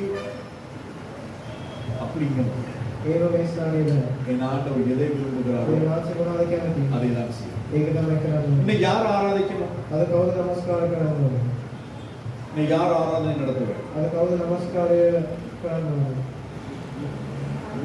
யூத் நடத்தும். යුත් කරන්න ඕනේ. ஏன் யாருமே கொடுக்கல? ඇයි කාටවත් දුන්නේ නැත්තේ? ஏன் கொடுக்கல? ඇයි දුන්නේ නැත්තේ? உங்களுடைய ஜெப வாழ்க்கை சரியில்லை, යාත්‍රා ජීවිතය හරියට ஆவிக்குரிய வாழ்க்கை சரியில்லை, ආත්මික ජීවිතය ஆராதனைக்கு இது ஒரு கான்செப்ட் கிடையாது. මේ කොන්සර්ට් එකක් නෙමෙයි. 4வது வாரம் யுத். හතරවෙනි සතියේ யார் வாசிக்கணும்? කවුද யார் ஸ்பெஷல் பாடணும்? කවුද ගීත ගන්න? யாரு சாட்சி கேட்கணும்? කවුද சாட்சியா? இங்க வந்து பெர்ஃபார்ம் பண்ணிட்டு போங்க. මේ සාරේ ඇවිල්ලා perform කරලා சாட்சி கேட்கறதுனா நீ ஆயத்தமாயிரு. சாட்சியா வாழ்க்கை சாட்சியா இருக்கிற. ජීවිතේ සාක්ෂියක් කරගන්න. ஆராதனை நடத்துகிறதுனா நீ எப்பவும் தேவனை ஆராதிக்கிறவனா இருக்க. නමස්කාර කරනවා නමස්කාර කරනවා කියනවා. இங்க வந்து வாசிக்கிறது ஒரு வாரத்துக்கு முன்னே வாசிப்பு கொடுத்துடணும். இந்த பகுதியில இருந்து இந்த பகுதி வரை. මේ සාරේ එන්න කලින්ම දෙනවා කියනවා. அப்படி கொடுத்தாலும் இங்க வந்து வசனம் வராது. වචනේ එන්නේ. ஏன்? හරි. அன்னைக்கு தான் பைபிளே திறந்துருக்கு. එදාට තමයි වචනේ බලන්න. மத்த 3 வாரம் பைபிள் திறக்கிறது கிடையாது. සතිපුරක් වචනේ இப்படியான நீ வந்து இங்க ஆராதனை நடத்துறது நீ லாய்க்கு கிடையாது. මේව නමස්කාර කරන්න உன்னுடைய ஆராதனை கர்த்தர் மகிமைப்பட போறது கிடையாது. නමස්කාරය දෙවියන් වහන්සේට මම යන්නේ නැහැ. நீங்க வீட்ல இருந்து பாத்தீங்கன்னா தெரியும். ගෙදර ඉඳලා බලවත් කරනවා. என் பிள்ளைங்க வாங்குற ஏச்சு ළමයි වගේ බැලුම් කොහොමද කියලා. ஏன்? ඇයි அவங்க எல்லாமே செய்றாங்க. ඔක්කොම කරනවා. செய்தாலும் இன்னும் திட்டுகிறோம். කරත් எதற்காக? මොකටද? எதை செய்தாலும் கர்த்தருக்கு பெஸ்டா செய்யும். මොනවාකට දෙවියන් වහන්සේට මොකද දෙන්න කරන්නේ? எப்படியாவது முதல் போய் அந்த ஆராதி அடி பாடு நீ வந்துடுனா කොහොමද ගීත කියලා එන්නේ කියලා හිතන්න වෙනවා. இங்க வந்து உங்களுக்கு ஒரு ஊழியத்துக்கு உங்களை பயிற்றுவிக்கிறதுக்காக உங்களுக்கு ஒரு வாய்ப்பை கொடுக்கிறோம். සේවයට පුහුණු වෙන්න කියලා අවස්ථාවක් இந்த දෙනවා. வாய்ப்பை நீங்கள் சரியாக பயன்படுத்திக் මේ கொள்ளாவிட்டால் අවස්ථාව හරියට ප්‍රයෝජනෙට ගන්න. கர்த்தருக்கு செய்கிற ஊழியத்தை நீங்கள் திறம்பட செய்யறதுக்கு உங்களை நீங்கள் மாற்றிக்கொள்ளாவிட்டால் දෙවියන්සේ සේවය කරන්න உங்களுடைய வாழ்க்கை உங்களுடைய சுபாவம் மாறாவிட்டால் ජීවිතය වෙනස් වෙන්නේ நீங்க නැහැ. கர்த்தருக்கு செய்ய வேண்டிய அவசியமே கிடையாது. දෙවියන් වහන්සේ සේවය කරන්න අවශ්‍ය නැහැ. இவரை கூட ஜெபம் பண்ணி வேதம் வாசித்து இவரை ஆராதிக்கிறது கீபோர்ட் தேவையில்லை நமக்கு. බයිබලයේ කියවලා යාත්‍රාවේ නැත්නම් කීබෝඩ් එක අවශ්‍යවත් නැහැ. ஆனால் டெய்லி இவர் பைபிள் வாசிக்கிறது பார்க்கிறோம். නමුත් හැමදාම බයිබලයේ කියවලා යාත්‍රාවේ බලනවා. அதை நான் பார்க்கிறோம். ඒකට බලන්න ඕනේ. அந்த அந்த அதுக்கு உத்தரவாதம் நாங்கள் இருக்க வேண்டும். ඒකට වගකීමක් අපි කියන්න ඕනේ. இல்லைன்னு சொன்னா நான் கர்த்தருக்கு නැත්නම් අපි දෙවියන් වහන්සේට திறமைகள் தாளந்துகள் அது கர்த்தருக்கு தேவை கிடையாது. කලන්තයේ මේ දෙවියන් වහන්සේට අවශ්‍ය නැහැ. கர்த்தர் பிரியப்படுகிற இருதயம் உள்ளது. දෙවියන් වහන්සේ කැමති වෙන හදවත. அதுதான் கர்த்தர் சொல்றார். ඒ තමයි දෙවියන් වහන්සේ කියන්නේ. ஒரு சிஷ்யனாக விரும்பினார் ඒකේ මට ගෝලයක් වෙනවා. அவனின் உபதேசத்தில் நினைவு එයා මගේ උපදේශ වල රැඳී සිටිනවා. உபதேசத்தை கைக்கொள்ள මගේ උපදේශ අතේ அவனுடைய ගන්න. வாழ்க்கையின் எல்லா சூழ்நிலைகளிலும் எல்லா ஸ்தானத்திலும் அவன் விடுதலையாக එයාගේ ජීවිතයේ හැම ස්ථානයකම එයාව காரியங்கள் இருந்தால் தான் நாங்கள் கர்த்தருடைய வருகை. මේ දේවල් තිබුණොත් විතර අපි දෙවියන් இது වහන්සේගේ மட்டும் கிடையாது, இன்னும் அநேக காரியங்கள். මේ විතරක් නෙමෙයි තව ගොඩක් දේවල් இந்த තියෙනවා. கர்த்தர் நம்மோடு கூட பேசுகிறார். දේවල් අපි සමගින් කතා கர்த்தர் කරනවා. நம்ம உருமாற்ற விரும்புகிறார். දේවල් අපි හදාගන්න කැමතියි. உருமாற்றிக்கொண்டே இருக்கிறார். දේවල් අපි හරි රස කරනවා. குமாரனுடைய சாயல் நமக்கு உண்டாகவில்லை என்று சொன்னார். කුමාරයාගේ රූපය අපිට ඇති වෙන්නේ නැත්නම් நாம் பண்ணுவோம். අපි ස්වර්ග රාජ්‍යයට යන්නේ නැහැ. இயேசு பார்க்கிற மாதிரி பார்க்கிறோம். යේසුස් වහන්සේ බලන විදිහට இயேசு பேசுற බලනවා. மாதிரி பேசுறோம். යේසුස් වහන්සේ කතා කරන இயேசு විදිහට சிந்திக்கிற மாதிரி சிந்திக்கிறோம். යේසුස් වහන්සේ හිතන இயேசு විදිහට நடக்கிற நடනවා. மாதிரி நடக்கும். යේසුස් වහන්සේ இயேசு வாழ்கிற மாதிரி வாழும். ජීවත් වෙන ඕනේ. இதற்காக தான் கர்த்தர் அவருடைய இரத்தத்தை கொடுக்கிறார். මේකට දෙවියන් වහන්සේගේ දේ අපිට දීලා අපි රැගෙන යන්න. உங்களே உங்களோட பிளட் குரூப் என்னன்னு ඔයගොල්ලෝගේ බ්ලඩ් ගෲප් එක මොනවද කියලා දන්නවද? மேல பார்த்தா பிளட் குரூப் வராது. උඩ நீங்க அதை බලනකොට போய்ட்டு டெஸ்ட் பண்ணணும். ඒ කියලා ටෙස්ට් එකක් කරනවා. A positive. ஏ பாசிட்டிவ் யாருன்னு ඒ පොසිටිව් කාගෙන්ද ආවේ? பிளட் குரூப் பண்ணி ஏ பாசிட்டிவ். அப்ப ஏ பாசிட்டிவ் உங்க குடும்பத்தில் ஒரு ஆளுக்கு இருந்தனால தான் உங்களுக்கு வரும். ඒ පොසිටිව් කවුල එක්කෙනෙක් තමයි. யாருக்குமே இல்லாத உங்களுக்கு வரதுக்கு வாய்ப்பு கிடையாது. නැති அப்படியா இருந்தா ஏலியனா இருக்கும். ඒ වැත්තක ඉන්නේ කෙනෙක් වෙනවා. அப்ப உங்களோட அம்மாடியும் அப்பாடியும் ஒரு பிளட் குரூப் உங்களுக்கு வந்துடும். අම්මගේ තාත්තගේ බ්ලඩ් ගෲප් එකක් එනවා. இதுதான். அப்படி இல்லைன்னு சொன்னா உங்களுடைய டிஎன்ஏ யாருடைய டிஎன்ஏ இருக்கணும்? නැත්නම් DNA உங்களுடைய කාගේ பெற்றோருடைய டிஎன்ஏ இருக்கணும். දෙමාපියන්ගේ DNA. அந்த கூறுகள் உங்களுக்கு கடத்தப்பட்டிருக்கிறது. ඒ දේවල් ඔයාතුලින් ஆனால் இன்னைக்கு ஆண்டவராய் இயேசு கிறிஸ்து உங்களுக்காக எனக்காக இரத்தத்தை சிந்தி உங்களை என்னை மாற்றி නමුත් අද දෙවියන් වහන්සේ එළිය වලින් අපේ පෙළදී ආරම්භ உங்கள் ஏ பொசிட்டிவ் இருக்கட்டும் பி பொசிட்டிவ் இருக்கட்டும் இல்லாட்டி ஏபிசிடி எதுவாயும் இருக்கட்டும் මොකද ඒ වගේ වුණා ஆனால் என்னுடைய சரீரத்திலே இருக்கிற அந்த ரத்தம் මගේ ශරීරයේ තියෙන என் ஆண்டவருடையதாக இருக்கும். දෙවියන් වහන්සේ அந்த ரத்தம் என்னிடத்திலே இருக்குமா ඒ මට තියෙනවා அவரை போடுறாங்க එයා වගේ මගේ அவரை போடவில்லை என்றால் එයා වගේ නැත්තම් இன்னும் என் ரத்தம் சரி තවත් මගේ ලේ නරිනවා கிட்னி பெயின் டெய்லி அந்த இடத்துல இருந்து ஒவ்வொரு வாரம் உங்களுக்கு டயாலிசிஸ் பண்ண வேண்டியதா හැම සතියෙම ඩයග්නොසිස් කරන්න ඕනේ மெஷின்ல போட்டாச்சு මැෂින් එක දානවා சுத்தப்படுத்தியாச்சு සුද්ධ කරා அனுப்பியாச்சு ආයෙ යනවා அது ஞாயிற்றுக்கிழமை வர்றது மறுபடியும் ඊළඟ සතියේ ආයෙ යනවා திருப்பி உன மெஷின்ல போடும் ආයෙ මැෂින් එක දානවා இப்படியே போயிட்டு தான் கொஞ்ச நாள்ல வந்து அது ஒன்றுக்கும் வேலை ஆகாம செட் ஆகும் මේක කියනවා තවත් පොඩ්ඩක් දවස් ගියම බැහැ ரத்தம் மாத்தி மாத்தி மாத்தி அங்க கட்டி இங்க கட்டி ලේ වෙනස් කරලා எனவே மாத்துறதுக்கு உங்களுக்கு மெஷினும் கிடையாது ரத்தமும் கிடையாது දැන් වෙනස් කරන්න මැෂින් එක නෑ ලේත් නෑ எனவே உங்களுடைய எதிர்காலம் අපේ අනාගතය உங்களுடைய ஸ்தானம் ඔයගොල්ලෝගේ ස්ථානය கிறிஸ்துவுக்குள் இருக்கிறது ක්‍රිස්තුස් වහන්සේ තුළ கர்த்தருடைய ඉන්නවා ஆசீர்வாதம் දෙවියන් වහන්සේ ආශිර්වාද கர்த்தருடைய வார்த்தையின்படி வாழ முயற்சி ඒ செய்யுங்கள் වහන්සේ වාසිනාව ජීවන ஆண்டவர் வருகை மிகவும் சமமாயிருக்கு ඒ වාසිකේ මේකවත් නැහැ அடுத்தடுத்து என்ன நடக்கும் யாருக்குமே தெரியாது ඊළඟට මොනවද වෙන්නේ යන්නේ කියලා කාටවත් දන්නේ නැහැ இந்த யுத்தம் இப்படியே தொடருமானால் මේ යුද්ධය තව දිගට යනවා மூன்றாம் உலக யுத்தமாய் மாறும் තුන්වෙනි ලෝක යුද්ධය மூன்றாவது உலக யுத்தமாய் மாறினார் ඒක වෙනස් වෙනවා வெளிப்படுத்தின விசேஷத்தின்படி එදිනර මුතින உலகத்தில் இருக்கிற ஜனத்தொகையில மூன்றில் ஒரு பகுதியினர் இந்த யுத்தத்திலே மாண்டு போவார் මේ පොළවේ ජනතාව තුනේ කොටසක් මේ යුද්ධය அந்த யுத்தத்தின் மத்தியிலே ఈ යුද්ධය තුල நாட்டுடைய ரகசிய வருகை சம்பவிக்கும் දෙවියන්ගේ ඊව அந்த ரகசிய வருகை சம்பவிக்குமானால் ඒ මේකත් யாரெல்லாம் கர்த்தருடைய வருகையை எடுத்துக்கொள்ளப்பட ஆயத்தமாய் இருக்கிறோமோ කවුරු ඊව යන සූදානම් அவர் எடுத்துக்கொள்ளப்படுவார் ඒගොල්ලොන්ට යයි மிகுதியான ஜனங்கள் ඊතුරු ජනතාව 7 வருஷ உபத்திரவ காலம் අවුරුදු 7ක அதற்கு பிறகு அந்தி கிறிஸ்துவின் காலம் ඊට පස්සේ 1000 வருஷ දවස அரசாட்சி අවුරුදු அதுக்கு பிறகு வெள்ளை 1000 சிங்காசன நியாயம் ඊට පස්සේ විනිශ්චය දවස அப்ப வெள்ளை சிங்காசன நியாயத்துக்கு பிறகு நீங்க இருக்க போறீங்களா මේ විනිශ්චය දවසේ அந்தி கிறிஸ்துவின் அந்த உபத்திரவ காலத்துல இருக்க போறீங்களா ආපි ක්‍රිස්තුස්ගේ කාලේ அப்படின்னு ஆண்டவருடைய வருகையில போக போறீங்களா என்ற தீர்மானிக்க வேண்டியது உங்களுடைய ඒකට ඊමේ යන්න යනවාද කියලා அதற்கு තියෙනවා சபை உங்களுக்கு உதவி செய்ய முடியும் ඒක සභාවෙන් அதற்குரிய வழியை காண்பிக்கணும் ඒකේ මාර්ගය පෙන්නනවා போறதும் இருக்குது நீங்க යන එකයි ඉන්න එකයි වරද